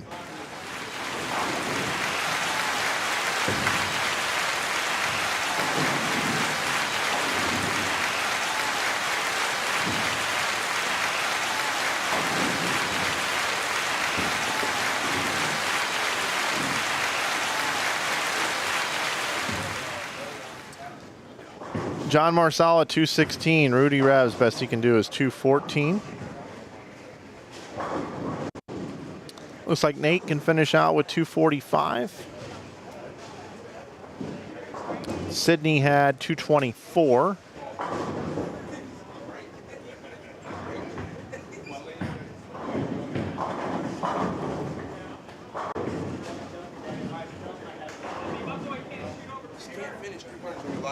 I know, I know. Terrible game, Cam. Terrible game.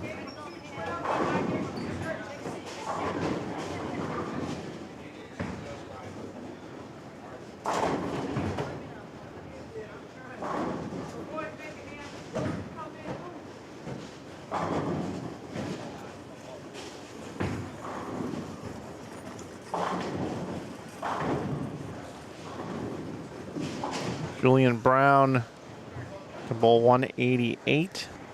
Tyrone Stevens 199.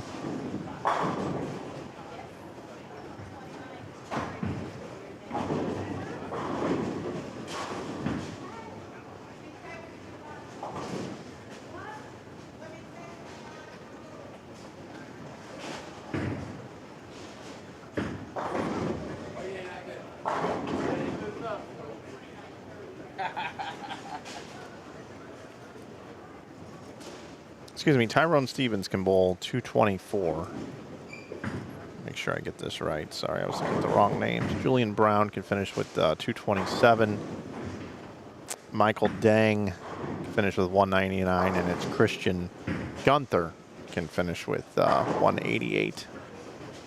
And then that'll do it for game number 5. Folks, I'm going to step away. I'll be back with game number 6 here in just a moment.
All right, everybody, welcome back. Back here with you. Mike from Inside Bowling with you for Games 6, 7, and 8 coming up for you on the 2024 Nightmare Doubles here. The DV8 Nightmare Doubles coming to you from Bartlett, Tennessee, just outside of Memphis. A squad. We got B squad coming up at 2 p.m. and then at 8 p.m. we've got C squad for you. Don't forget, over on InsideBowling.com, you can save 15% off any apparel with coupon code YouTube. It's on the bottom left of your screen all weekend, 15%. We've got hoodies, dry fit hoodies, and over 600 t-shirts available for you.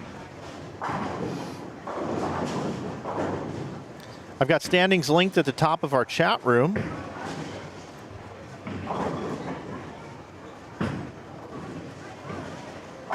And we're waiting on 2 more scores after 5 games, and I'll get you an update on the standings. We're going to see a big jump from Ryan Barnes and Cam Crow as they just bowled 573 the last game.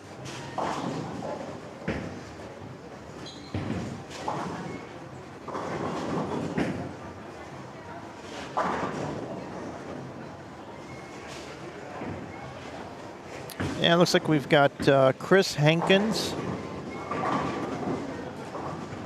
with Josh Jones, Chris Sligman, and Brandon Johnson on the right side of your screen. Left side of your screen, Jonathan Holloman and Jesse Hawkins, Jimmy Menifee, and Leon Lusain II.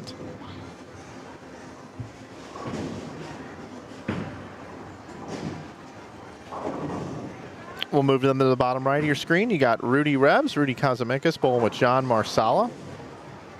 And we've got Nate Garcia bowling with Sidney Strashik. And then right next door we have Michael Deng again, Christian Gunther, Tyrone Stevens, and Julian Brown.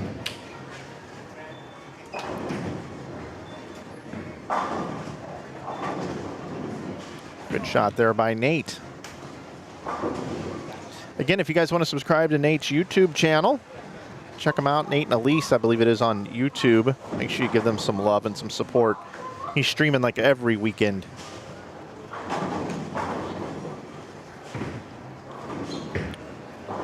Just trying to bowl. That's a full-time gig. Their support would be appreciated.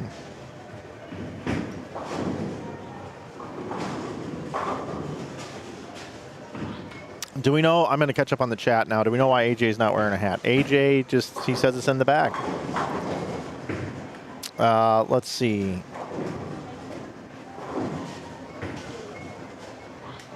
Will Barnes or Cam win a title for who's going to win first on tour this year? I don't know. It's tough out there.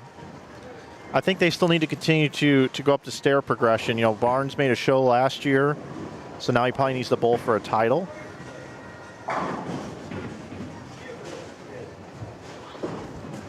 That would be the next step. Make it to a championship match and then, you know, flip a coin if he wins.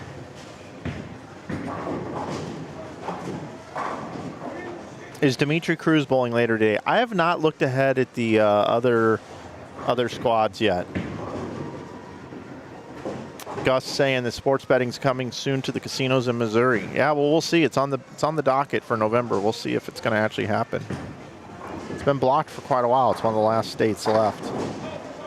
We shall see.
Good question from Trey Patterson.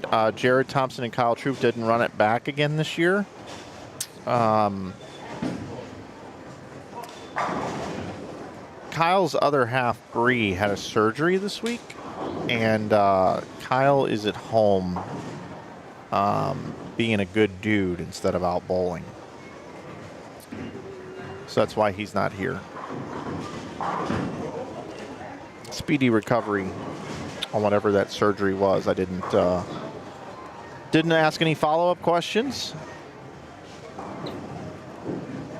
But whatever's going on there, I wish Bree all the best, and that everything comes out as best as it can in that surgery. Well, I think the surgery already happened. Just the road to recovery is what I'm trying to say.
John Marsala.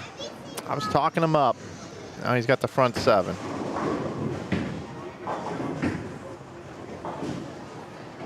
John from the St. Louis area.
Larry wants to know, is Rudy 60? I believe he is, yes. I believe he is.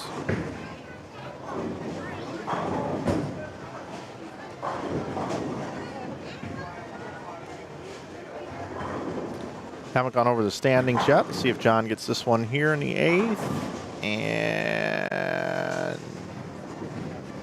no. Watch Nate Bull also. Then we'll go over these standings.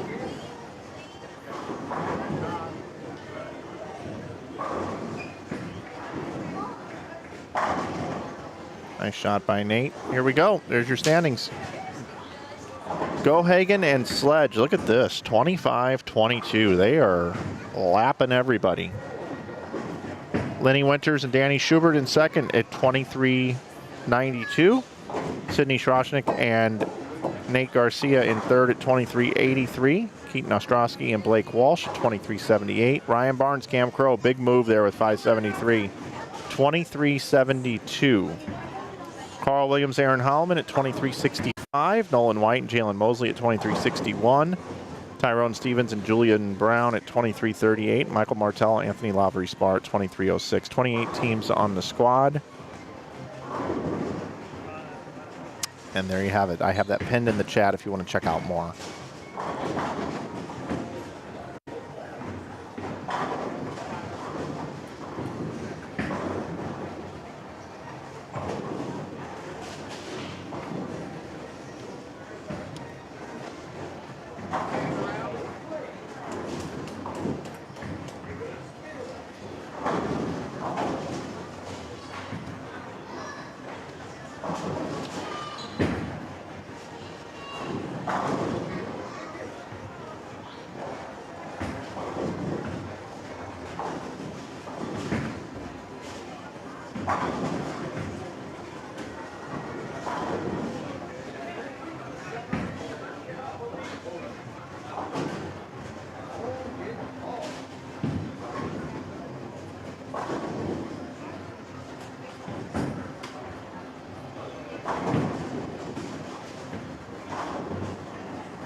Rudy and John are bowling their best game here. They have not had a great day to start. You know they'll be re-entering.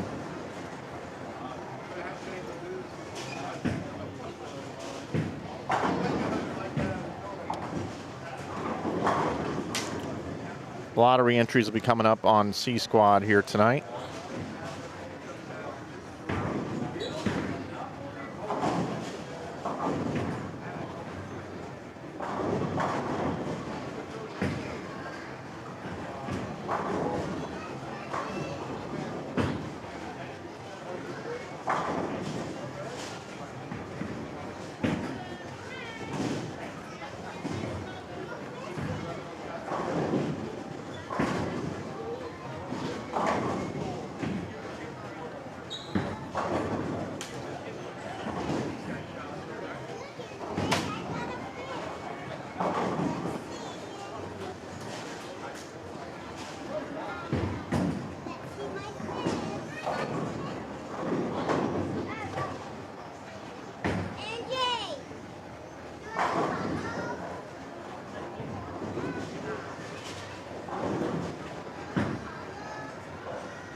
So Marsala can bowl 279, 248 for Kazimikis. Sydney can still bowl 248, 250 for Nate Garcia.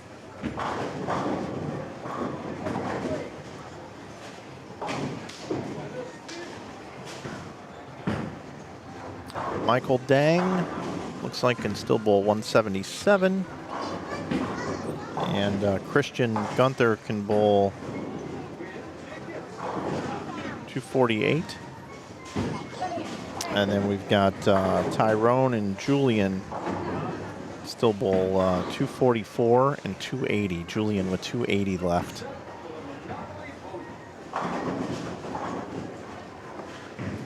Killing it.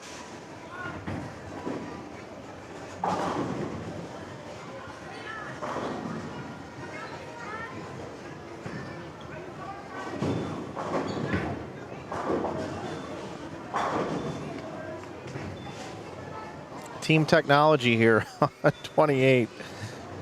We got live streaming, and now we're going to get a horizontal angle of Nate's next shot. Team social media.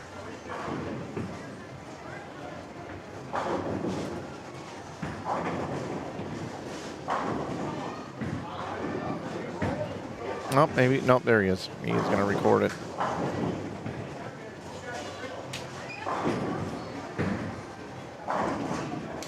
There you go. Nate, first one in the 10th.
Still 280 left. Julian killing it right now.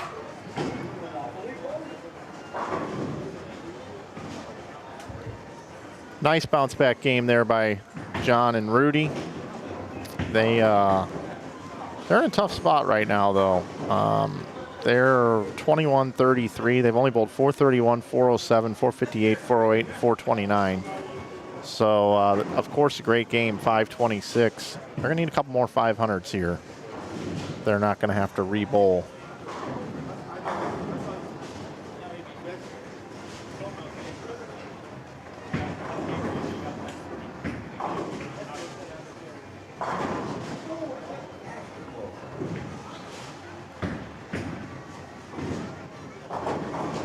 We all know the scores here. We'll keep an eye on this big game here by Julian.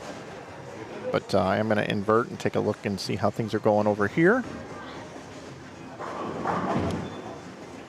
Holloman can get to 215.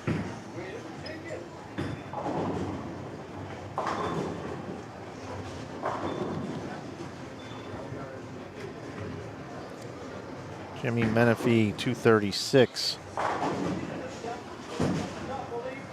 Chris Hankins, 269. A little bit of loft. Getting it back nicely.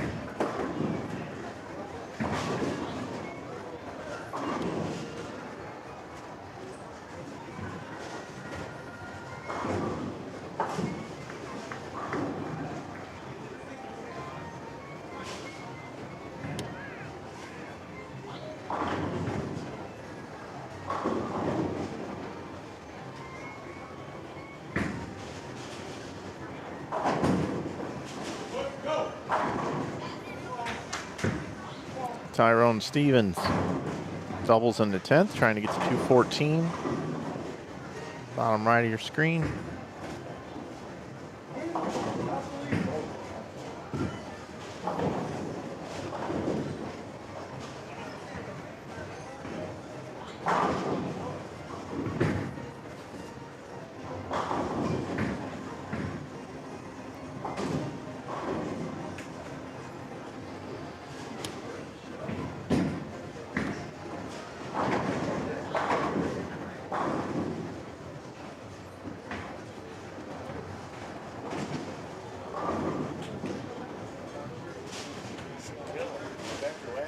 Yeah, they should. I know.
Finishing out for 280, Julian.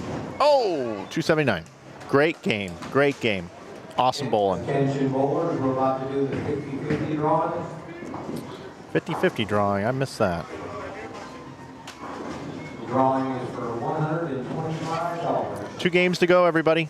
Heading into Game 7 right now here on Inside Bowling. Glad you're with us here for the 2024 Nightmare Doubles. A-Squad qualifying for you. Standings are available at the link at the top of the chat room if you're looking to see how your favorite player is doing. They're updating those scores in real time. If you keep refreshing, you'll see the scores start to come in. So, for instance, if I go over there right now and take a quick peek, and I click refresh, I can see here that in game number 6, and the winning number is they're announcing the winning number here. 5085. Nolan White and Jalen Mosley had 507 the last game. But the high game posted so far we saw right here on our stream was Marsala and Kazimekis at 526. Still waiting for a bunch of scores to come in, but they are coming in. Our tournament leaders, we do not have a score for them yet. Saw Linda Barnes in the chat. Hope you're doing well. Linda, let me know that you're still here, if you don't mind. I want to have a quick interaction with you, if you don't mind. You had 2 social media posts in the last 6 months that I happen to pay attention to that I wanted to talk to you about, and I think we can do it right here together. We can do it right here together. You just got to let me know you're still here.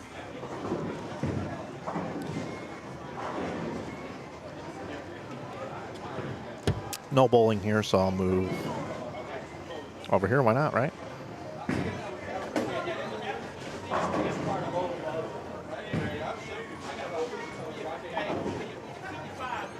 She's here. All right, cool, Chris. All right, so two posts that you did, Linda. 2 posts on social media. Okay. We're weird like this, right, Linda? I think we have more in common than we even realize. So the first one was last December, a very berry Christmas. I was really looking forward to a very berry Christmas with Barry Manilow. And I reserved the evening and I watched a very berry Christmas. And I went and saw Manilow because I'm a fan-alow at Scott Trade Center with Kim. I drug her there earlier this year. We went and saw Barry Manilow. Love me some Barry, and I saw that you posted around the holidays that puts you in a great mood and that you love Barry Manilow. So I didn't hit you up. I should have texted you or something, but anyway, that was cool. So I love it when I see other fan-alows out there. So that's the first one, Linda. So that was cool. That was cool. The second one was I watched The Voice, and so do you, evidently. And I hadn't been watching it the last few years. I really didn't kind of like how the coaching was going. I really missed Adam Levine. I do like Blake and everything, but it's just kind of gotten a little ridiculous. But when I heard that Snoop Dogg was going to be on The Voice, I recommitted myself to the show. And I also like Michael Bublé. He's a big sports fan. He's been on Dan Patrick multiple times. He's a funny guy. He's a cool dude. Really like Bublé a lot. And Reba's fine, and Gwen's okay, too. I think Gwen's actually better without Blake on the show, personally. But anyway, to make a long story short here, I was watching that episode when Snoop Dogg... First of all, Snoop Dogg makes the whole show. He is just incredible. I mean, he is so infectious with the love that he gives every contestant in every way possible. I mean, he has found a way to be likable by everybody on planet Earth. It's unreal. And when he gave that 60-year-old woman that, what do they call it, a retake or a re-something, replay, I think, and he gave it to her, like, I was just feeling all warm and fuzzy inside. Like, I didn't, like, cry or anything, but, like, I mean, I was feeling the vibe when Snoop Dogg gave that contestant, who was 60 years old, a chance to be on his team. That was awesome. And I saw that you posted about that as well. So those are 2 posts in the last, I don't know, it's longer than 6 months, I guess. Berry Christmas was back in December. So the last, I don't know, year or so. Anyway, Linda, I'm picking up on the same stuff you're picking up on out there in the world. So hope you guys are doing well down there. I know life's busy with the kids. I know Troy's got a lot of stuff going on now too, and I know you got Ryan out here trying to bowl and now being on the PBA tour, and Chris is still doing what he can out there, and now you're back bowling a little bit. I don't know how you guys keep up with it all, but Hope you guys are making time for you guys and everything's going good. But those two posts stood out to me that I happened to see. And I'm not on social media a lot. I'm not these days. When COVID happened and I didn't have to wake up every day and look at 30 different social media accounts for a living, I kind of sort of said I'm burnt out on this. But for whatever reason, I see the right things, I guess, and I saw those two things. So pretty cool, pretty cool. And those of you that are out there that feel the same way about Barry Manilow or Snoop Dogg, we're all aligned strategically. You're with Linda and I on these things. So I'm a busy guy, but I grab my MacBook Air and I sit in the recliner and watch some of these shows with Kim while I'm doing SEO on websites or uploading new items into our online store or whatever. That's a night off for me on the laptop watching The Voice. A very Merry Christmas, though. There was no laptop around. Phone was off. That was all me and Barry that night.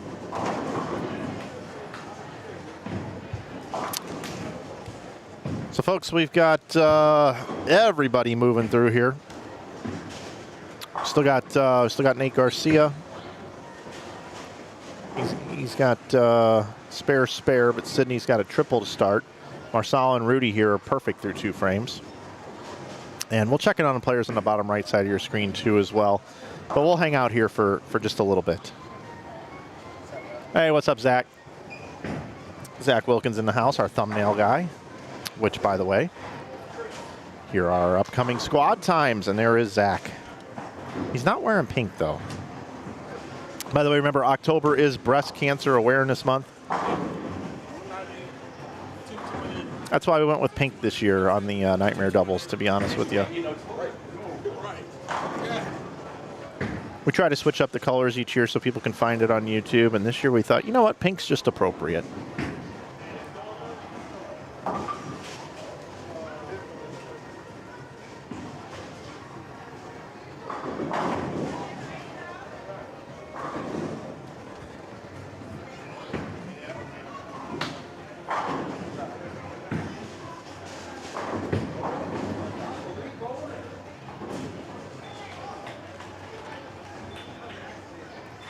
That'd be pretty special if Rudy and John could pop off a couple 5 hundos coming through the live stream pairs. Hollywood John Marsala and Hollywood Rudy Kazimekis.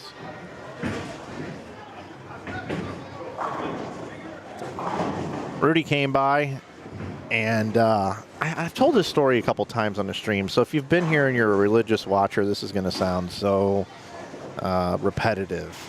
And I apologize for that in advance. But a lot of folks maybe didn't hear this story.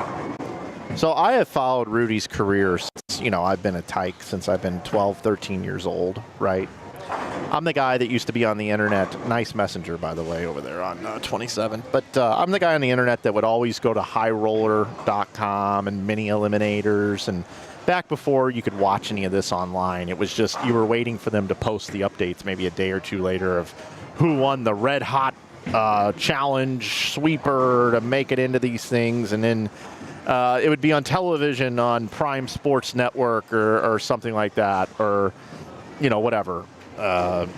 Jay Randolph would do the broadcast with Earl Anthony or whatever. I mean, they have these different announcers, but totally off track right now. But anyway, I would always pay attention to these players, these names that would pop up, like Bill Hoffman, Rudy Kazimekis, Chris Barnes, even around that time, a little bit later, slightly later, I think.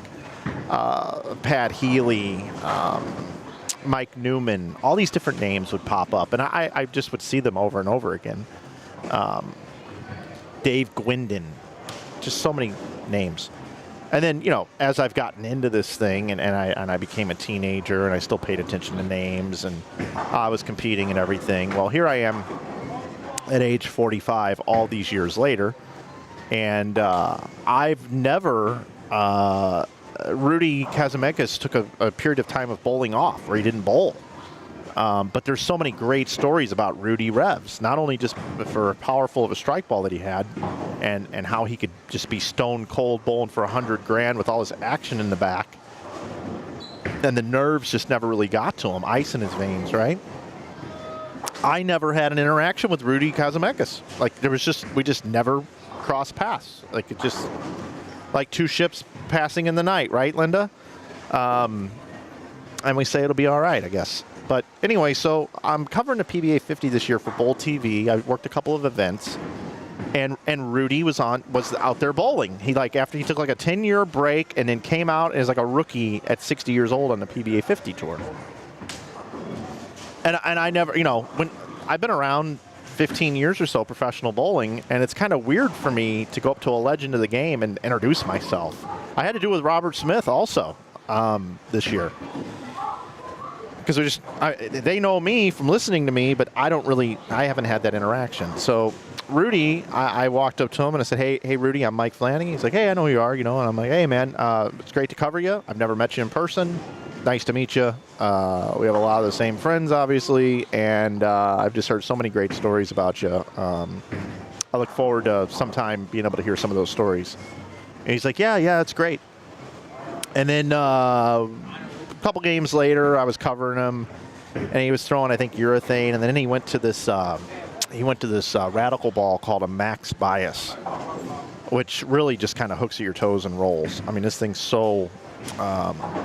so aggressive. The core is aggressive. The cover stock is aggressive. It's just this combination of just hook, which means it's about done at the arrows, unless you just got a ton of oil out there. So it's very controlled down lane. So I was kind of watching his ball progression. So I went over and talked to him in between games. It was just kind of lined up, and I said, hey, Rudy, I said, your ball progression is, I think it was like a black hammer and then this max bias. And here's a Rudy story. So he says to me, he goes, oh, yeah, the max bias. He goes, look at my layout. And he's got this whacked out layout where like the pin, I think, was on his axis. CG's down by his thumb or something. And he was explaining this layout to me, and I'm not a big numbers technical guy, right? I can watch ball motion, and I can kind of tell you what I'm seeing. But anyway, he's telling me about this. Oh, my goodness, that ball went sideways. Maybe he needs the max bias right now. Anyway, the 3-4-10. Let's see if he can cover it. So I'm telling this story because he tells me, he goes, and this one's a good one, too. And I go, okay, it's a good one. I don't know what that means, Hey, Mike. And then he starts to tell me about how back in the day, he would get cases of bowling balls, and he or someone he knew had an X-ray machine. And they would X-ray the bowling balls to see where the cores were. And look at that, 3-4-10, right on cue. Look at this guy. He's probably picked that for 100 grand before in an action match at 2 in the morning somewhere in the Northeast. But anyway, I couldn't believe he was X-raying bowling balls to see if the cores were sit right in there perfectly. Because sometimes, the core might just be slightly offset, I mean, it's manufacturing at its finest, But the fact that he was X-raying bowling balls, and he was telling me this max bias that he had was perfect. I don't know if he X-rayed it or what he did, but those are just the kind of things that you get from a guy like Rudy. That you just, where the hell are you going to get that anywhere else? That the guy's going to tell you he used to X-ray cases of bowling balls to drill them so that he knew exactly where the core was. I'd never heard that before. But, we had that interaction this summer, and then, of course, I see him here today, and he comes over to the booth. Hey, Mike, how's it going? How you doing? You're in for a long day today. He's like, I'm loving this event. He's like, there's a lot of action. He's like, you can't get this much action every weekend somewhere. So that's how this game is, right? You meet people, you meet legends, they warm up to you, you have this interaction, and boom, we got a Rudy Kazimekis story. He's on our pair here. And he goes 7-7 the last 2 frames, so that's not a good sign. It means his bowling ball's changing direction a little too much down lane, but just a cool Rudy story. Figure you guys might like that. Some of you have probably heard it before. I've mentioned it a couple times. The Missouri Tigers are up 14-0 over Massachusetts. I know you all really care about that.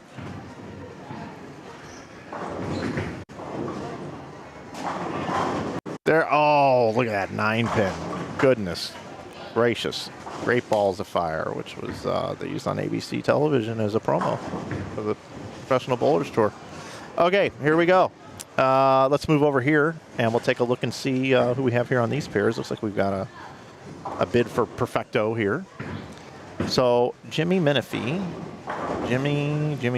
Where is he at on here? Jimmy.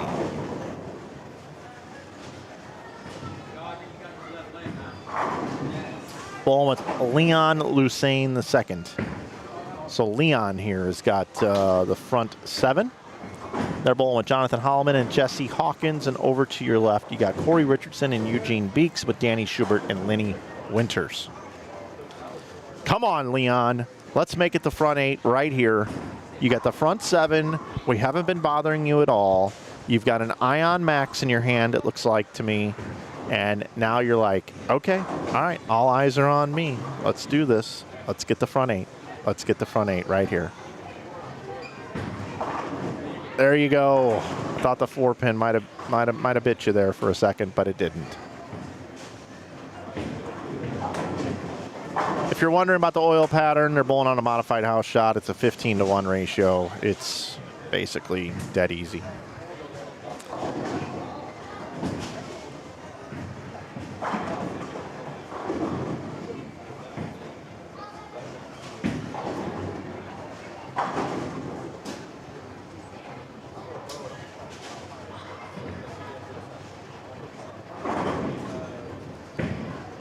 Yep, Rudy won the Hoinky twice.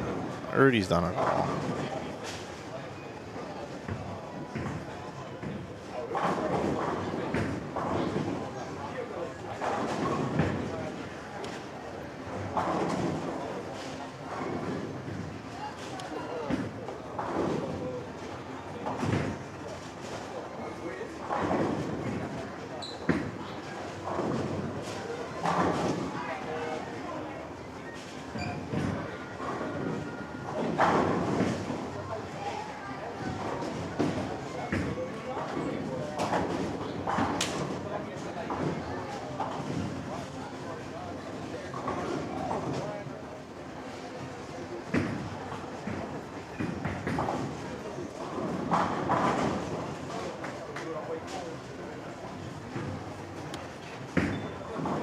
I want to thank everybody for tuning in here today. We've had a good day here to start already. We've got an unbelievable field.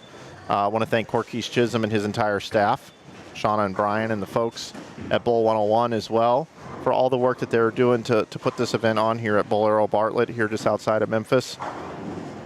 We did have a slight internet hiccup there for about 20 minutes earlier today, but I appreciate the team here working hard to get that corrected for us. Never like it when our stream goes down, but from time to time, you know, it does happen. And really no real way to try to fix that. Rudy comes in light after coming in really high the last time on that left lane down there, so he's getting highlight ball reaction. That's not good. Again, we'll be back at 2 o'clock with 8 more games for you right here on Inside Bowling on our network here on YouTube. If you haven't subscribed, please do. We've rolled over 90,000. We are eyeing the 100,000 mark, and that is going to be one heck of an accomplishment when we get there. And it's because of all of you. There's no other reason why. Without you, we don't get there. And we really do appreciate it. We're at 90,200 subscribers. So it's going to happen. It's going to happen. We'll get to 100,000. Keep putting out content. We love you guys. Life's a lot more than just bowling too. My favorite part of doing this whole thing is interacting, meeting people, hearing stories, dealing with the human things within our sport. I saw something really, really cool, by the way. I saw something really cool I wanted to point out. Another cool social media post. I'm going to grab it here really quick.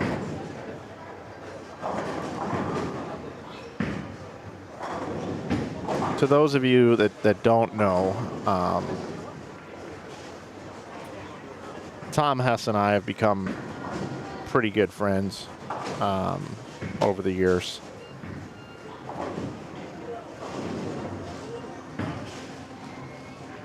And I know you probably feel sorry for me having to be friends with Max, but that's okay.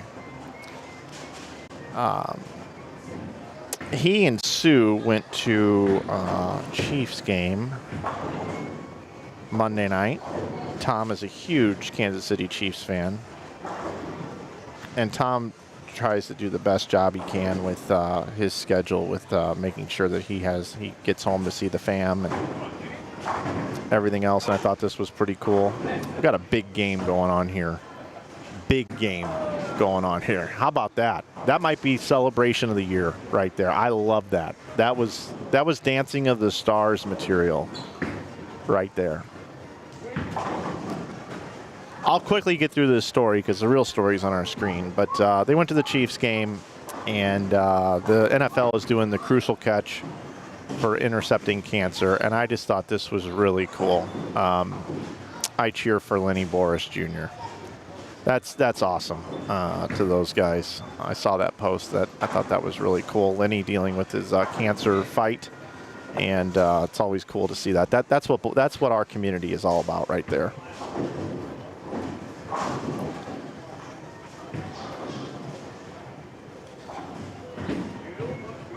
Jimmy Menifee, he's making it happen. Leon Lusane, front 9, looking to bowl 540 here this game.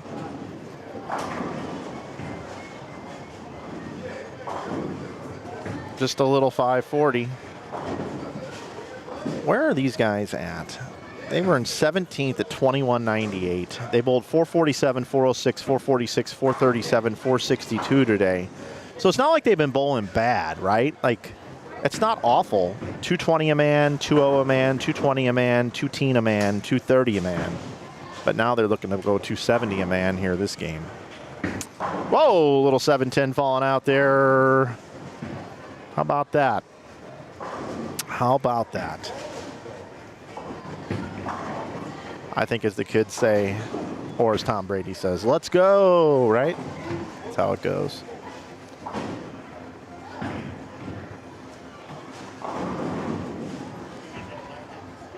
Leon. Boom. Grandma watching in the chat.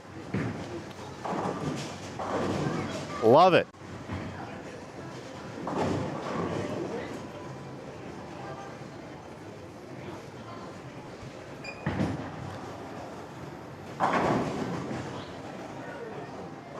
I mean, how awesome is that? Leon's out here bowling and on the internet here. Grandma's at home watching. That's beautiful. Just beautiful. Come on, let's make it another one here. Yes, sir. Yes, sir. Looking at a 540 spot here. 400 is par. They can go 140 over as a team right here with one more game to go. Let's finish this out right here.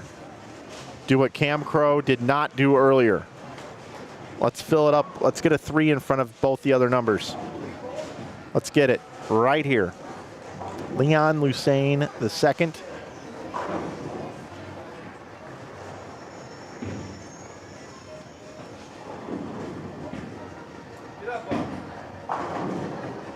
Ah, 299.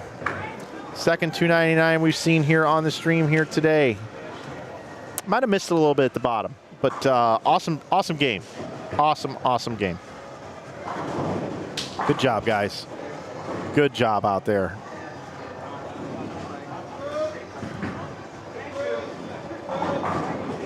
Nice work. Check back in over here.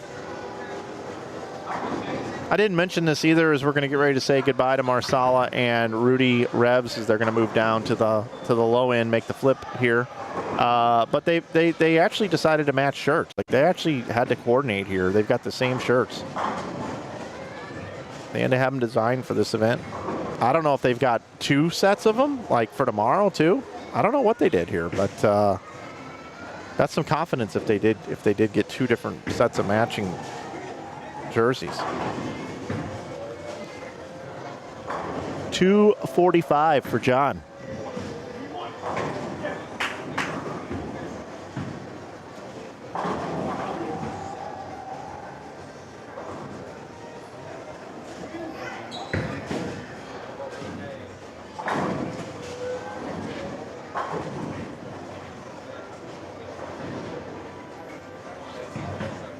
Leon's got a lot of fans in the chat. That's cool to see. That's cool to see. You know what that tells me? That tells me that he lives his life the right way. To have that many fans, he touches that many people want to watch him bowl and support him. That's awesome.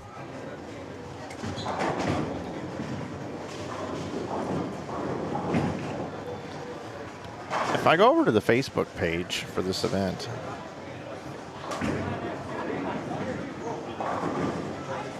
one and four make the cut, so that means, and it's all squads combined. So, but right now we're on pace. You know, the top 7 from each squad would make it. So we'd have 21 teams tomorrow after 3 squads.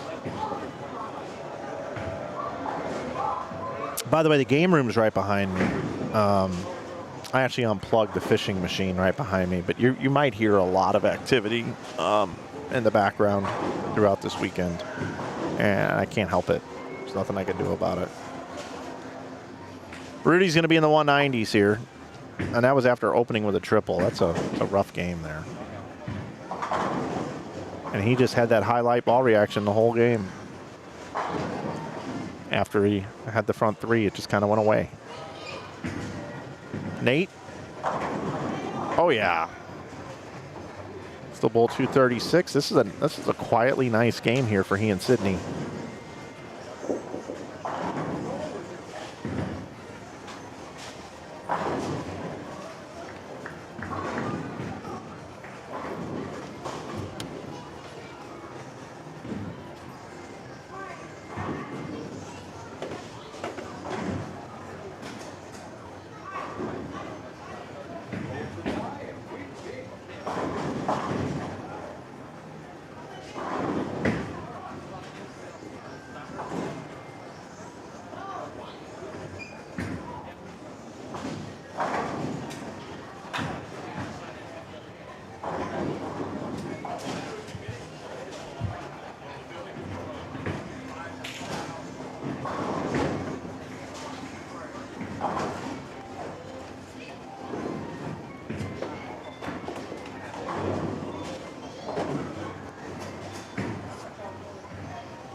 Well, everybody, that's going to do it for Game 7.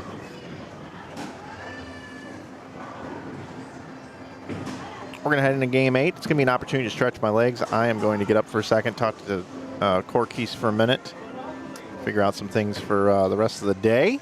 And when I come back, I'll have the final game of qualifying for you here on this A squad here from Bowlero Bartlett here in Bartlett, Tennessee, suburb of Memphis, here for the 2024 DV8 Nightmare Doubles. Be back in a moment.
You guys want me to come back in and do some commentating?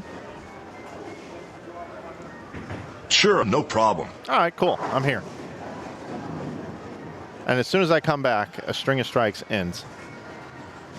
So we've only got one pair going on each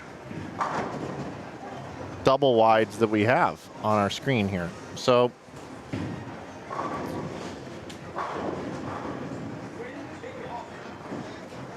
we've got Corey here, Corey Richardson with Eugene Banks and Lenny Winters and Danny Schubert. And then on the bottom left of your screen, we've got George Gohagen III with Trey Sledge. That's your tournament leaders coming in here with Michael Williams and Richard Blackman. But it looks like we've got action just to the right now as well. Carl Williams and Aaron Holloman, Nolan White and Jalen Mosley. So since we have 4 bowling there, 4 teams, I'll go there now. And they're just getting ready to go here. Let's see how our standings are shaping up. Let's see how many more scores they have to put in here. Looks like they got 6 more scores to put in. Then we'll have that for you.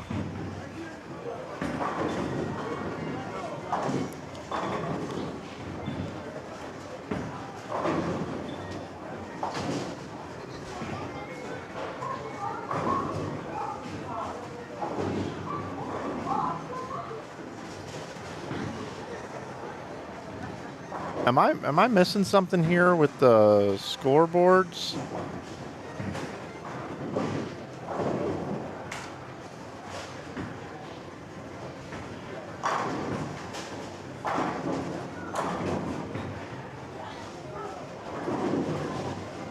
Did something happen with my inputs?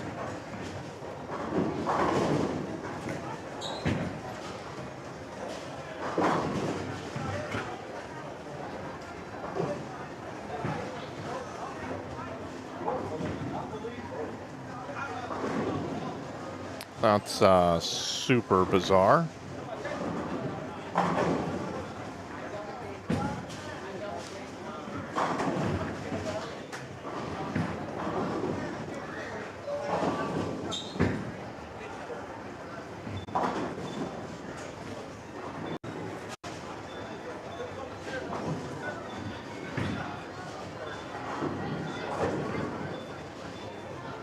Give me just a second on that.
Okay, should be good now, everybody. Just please confirm that. That'd be great. Yeah, should be good now. My my laptop doesn't like it whenever like internet goes out, and it just messes with it. And when the internet went out earlier, I should have probably restarted my machine, but I didn't. So I needed to real quick, unfortunately. But we should be good now.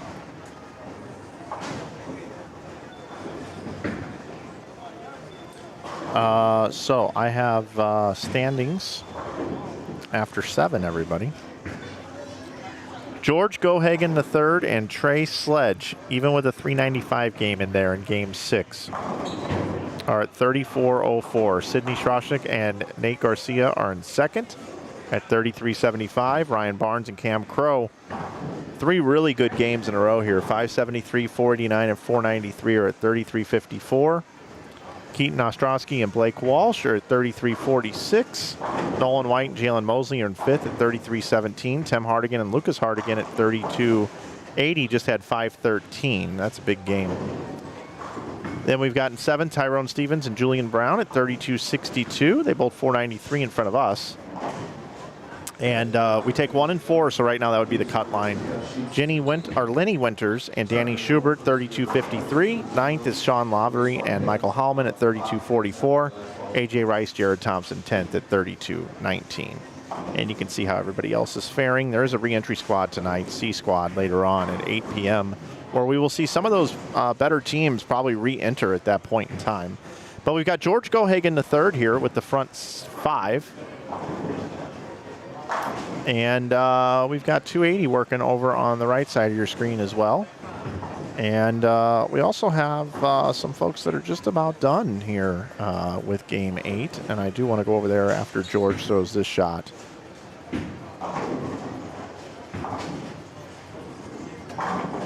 There we go. Nice shot from George.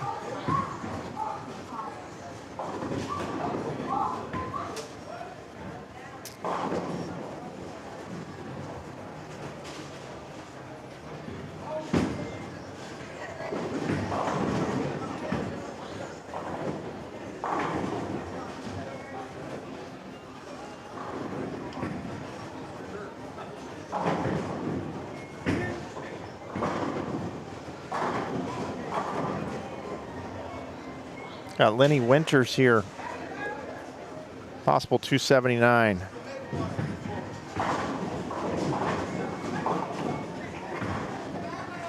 Danny Schubert, his partner, can bowl 235.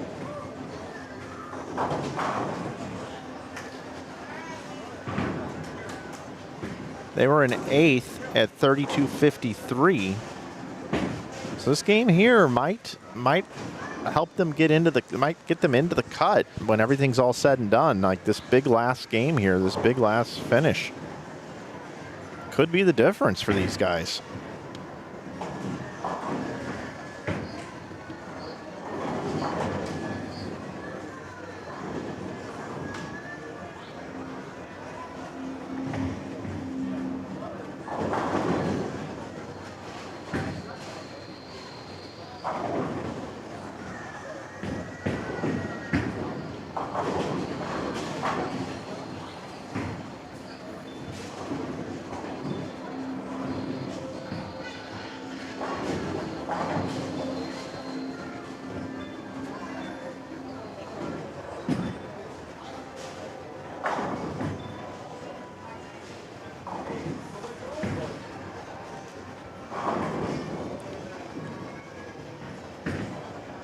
Get a double here in the 10th.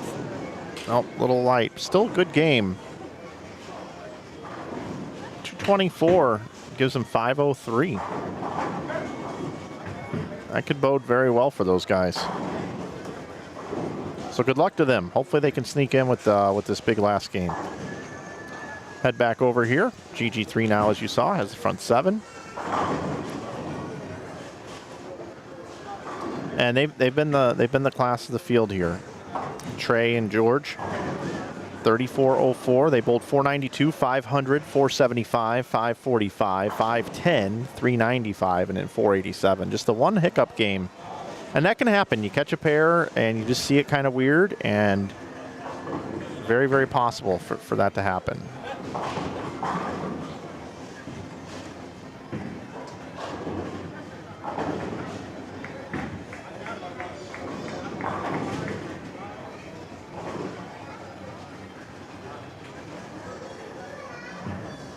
It's 12:14. Got another 20 minutes or so left of bowling.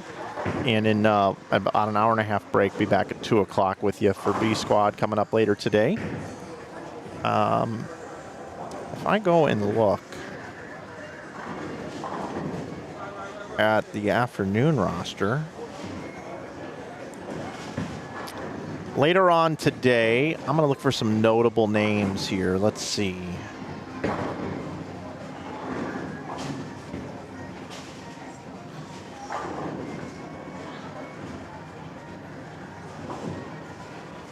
Gary Faulkner Jr. bowling later today.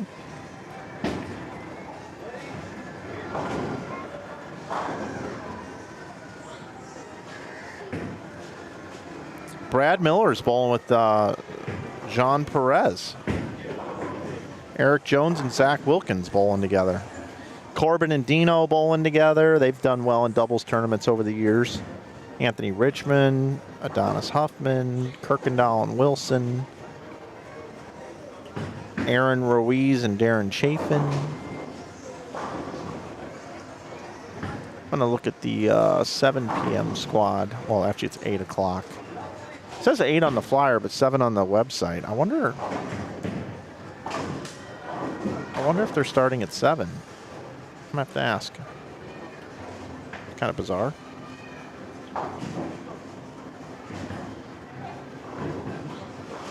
George is in a hurry. He's in a hurry right now.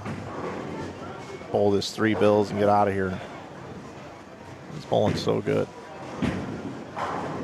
He is lined up. Great pin carry.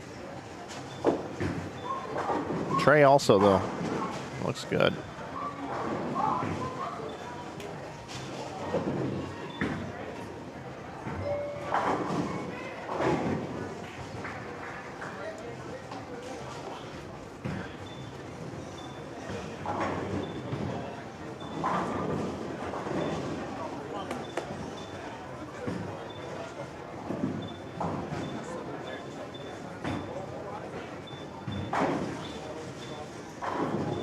Good luck to the Detroit Tigers today.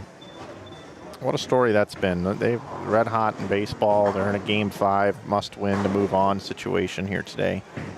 My buddy Chase Kaufman, huge Tigers fan. Good luck to them today.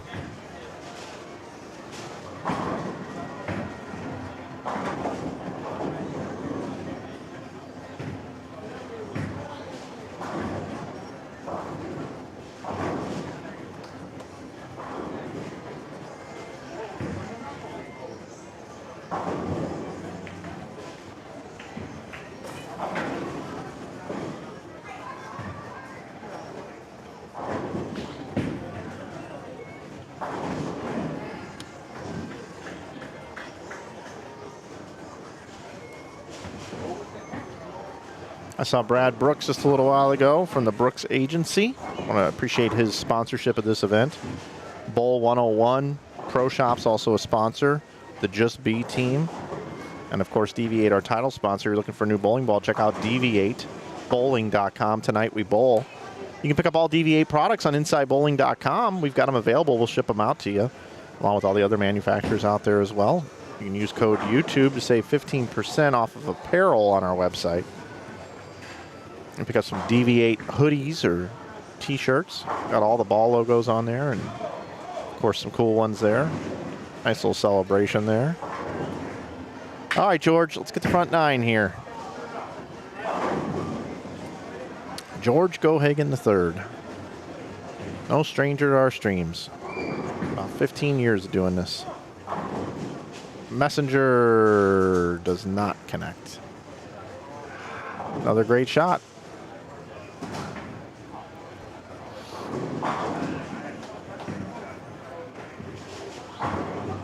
Mosley started off on fire this morning. Bowled awesome. Rough game here.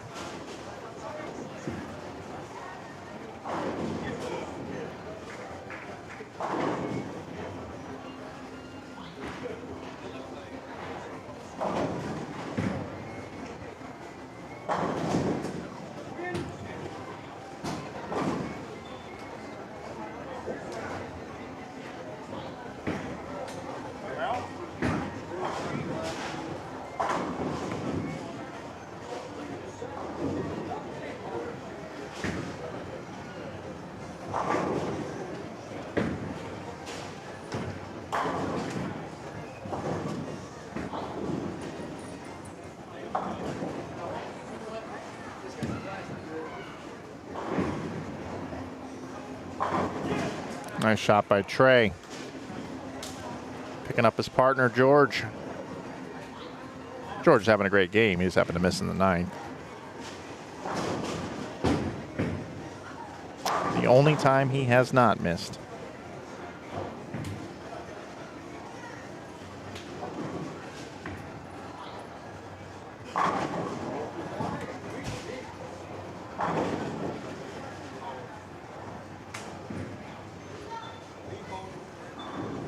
What a day for George. Big day. And then he's 7-10s. Yikes.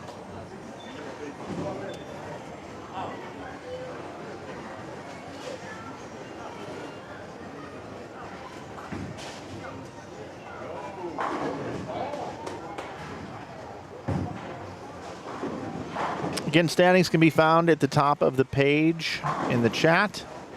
All standings available right there for you. And I cannot thank you guys enough for tuning in to today's broadcast. We're getting ready to finish strong here with a bunch of strings of strikes going into the 10th frame. Carl Williams can still bowl 259.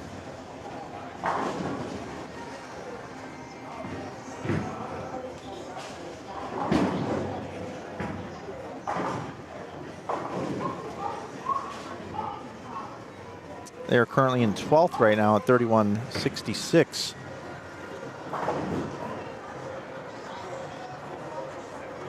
No longer can bowl that.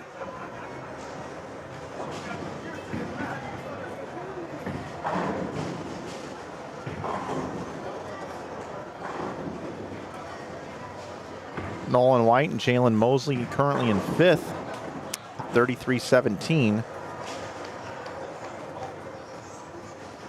White can still bowl 258. Jalen can bowl 200, but he'll be bailing this game out. So they're trying to protect their number to stay inside the cut, not have to bowl again. Nice conversion from Carl there.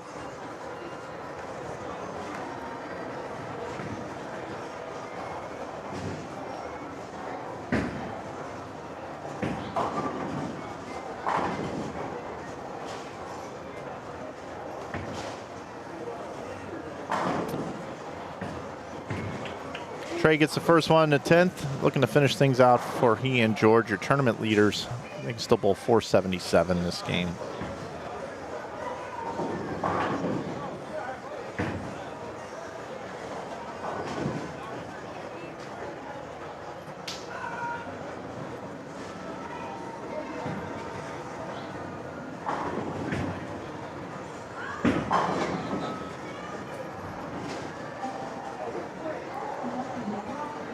Nice morning of bowling for these guys.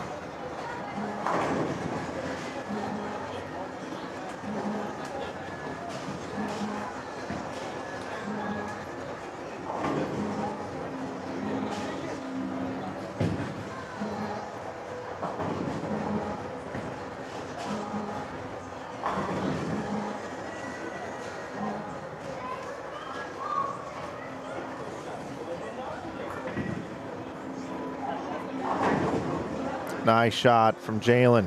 Bailing out this 200. This is huge.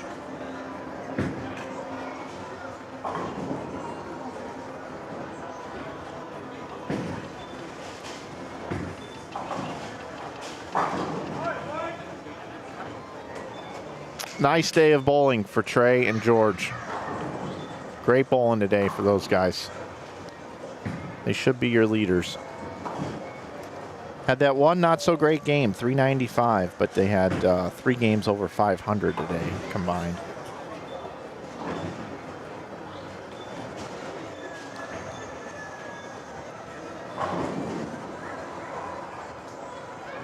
Ten does not fall for Jalen.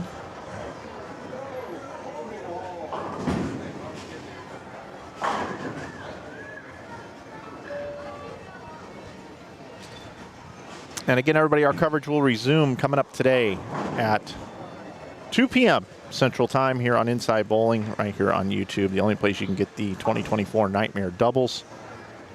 Again, I want to thank Quis, Chisholm, and Brian and Sean and everybody running the event here. I want to thank our friends here at Bowlero Bartlett for hosting us, treating us with kindness, setting us up for success here as best as we possibly can. And we want to thank you guys for tuning in and watching today. And, of course, the players out there for providing all the entertainment for us today. Some of the best amateur bowlers in the country, not to mention some folks that are decorated in other parts, like the PBA, out here bowling this weekend as well. Got these guys finishing up here. Donovan Kelly going to get some airtime here. Finishing up, Josh Prather.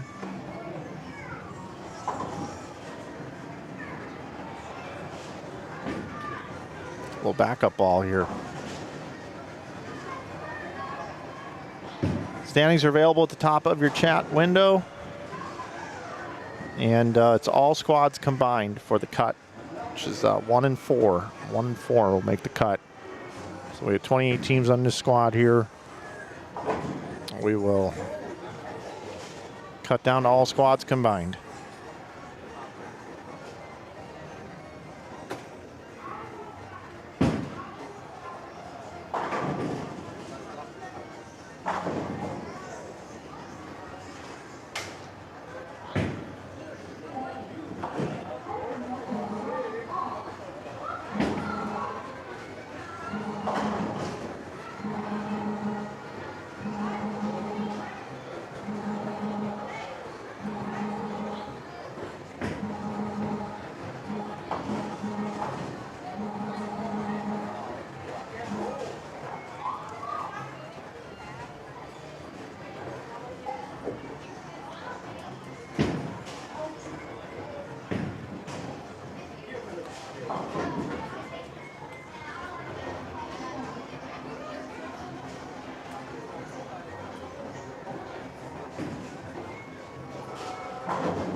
Got the ball game happening behind us.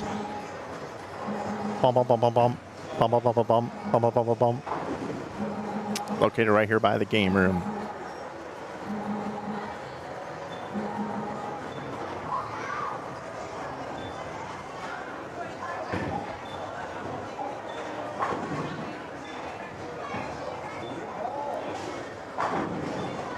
Nice shot. Wearing the sponsor logo on the front of the shirt. Always carry a little bit better when you do that.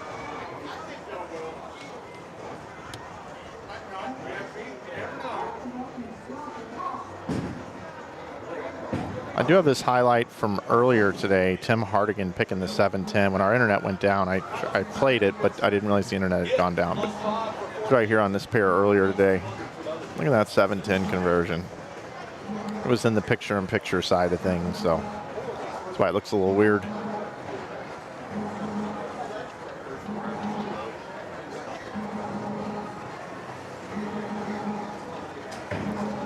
All right, everybody. Hopefully everything is smooth sailing later on today when we come back at 2 o'clock here in Memphis.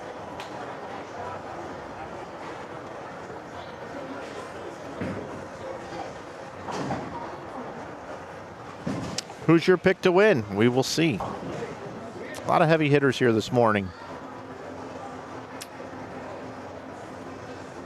Saw some really good scores. 8,000 up top for first.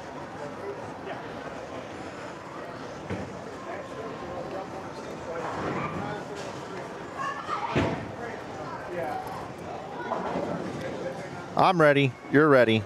We're all ready. And we're already done with A squad. Third of the way complete here today. Just a few shots left. Oh, collapses the 4-9. How about that? The handicap bowler.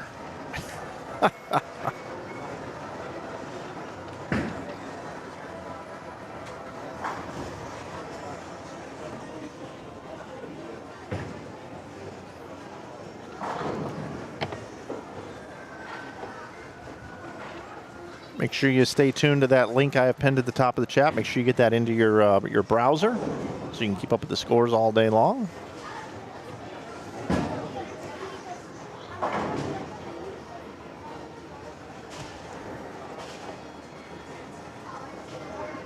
This will be the final ball. Again, it's a privilege and an honor to be able to bring you guys these bowling tournaments here on YouTube. If you haven't subscribed to the channel, make sure that you do so. We're eyeing 100,000 subscribers. Remember, you can always save 15% over on InsideBowling.com with coupon code YouTube on our apparel. And for that, that's going to do it here from the 2024 DV8 Nightmare Doubles here from Bartlett, Tennessee, Bowlero. Again, shout out to everybody here that makes this event possible. Shout out to you for watching the event and supporting the bowlers out there. I will see you guys in about an hour and a half live here from Tennessee. So long.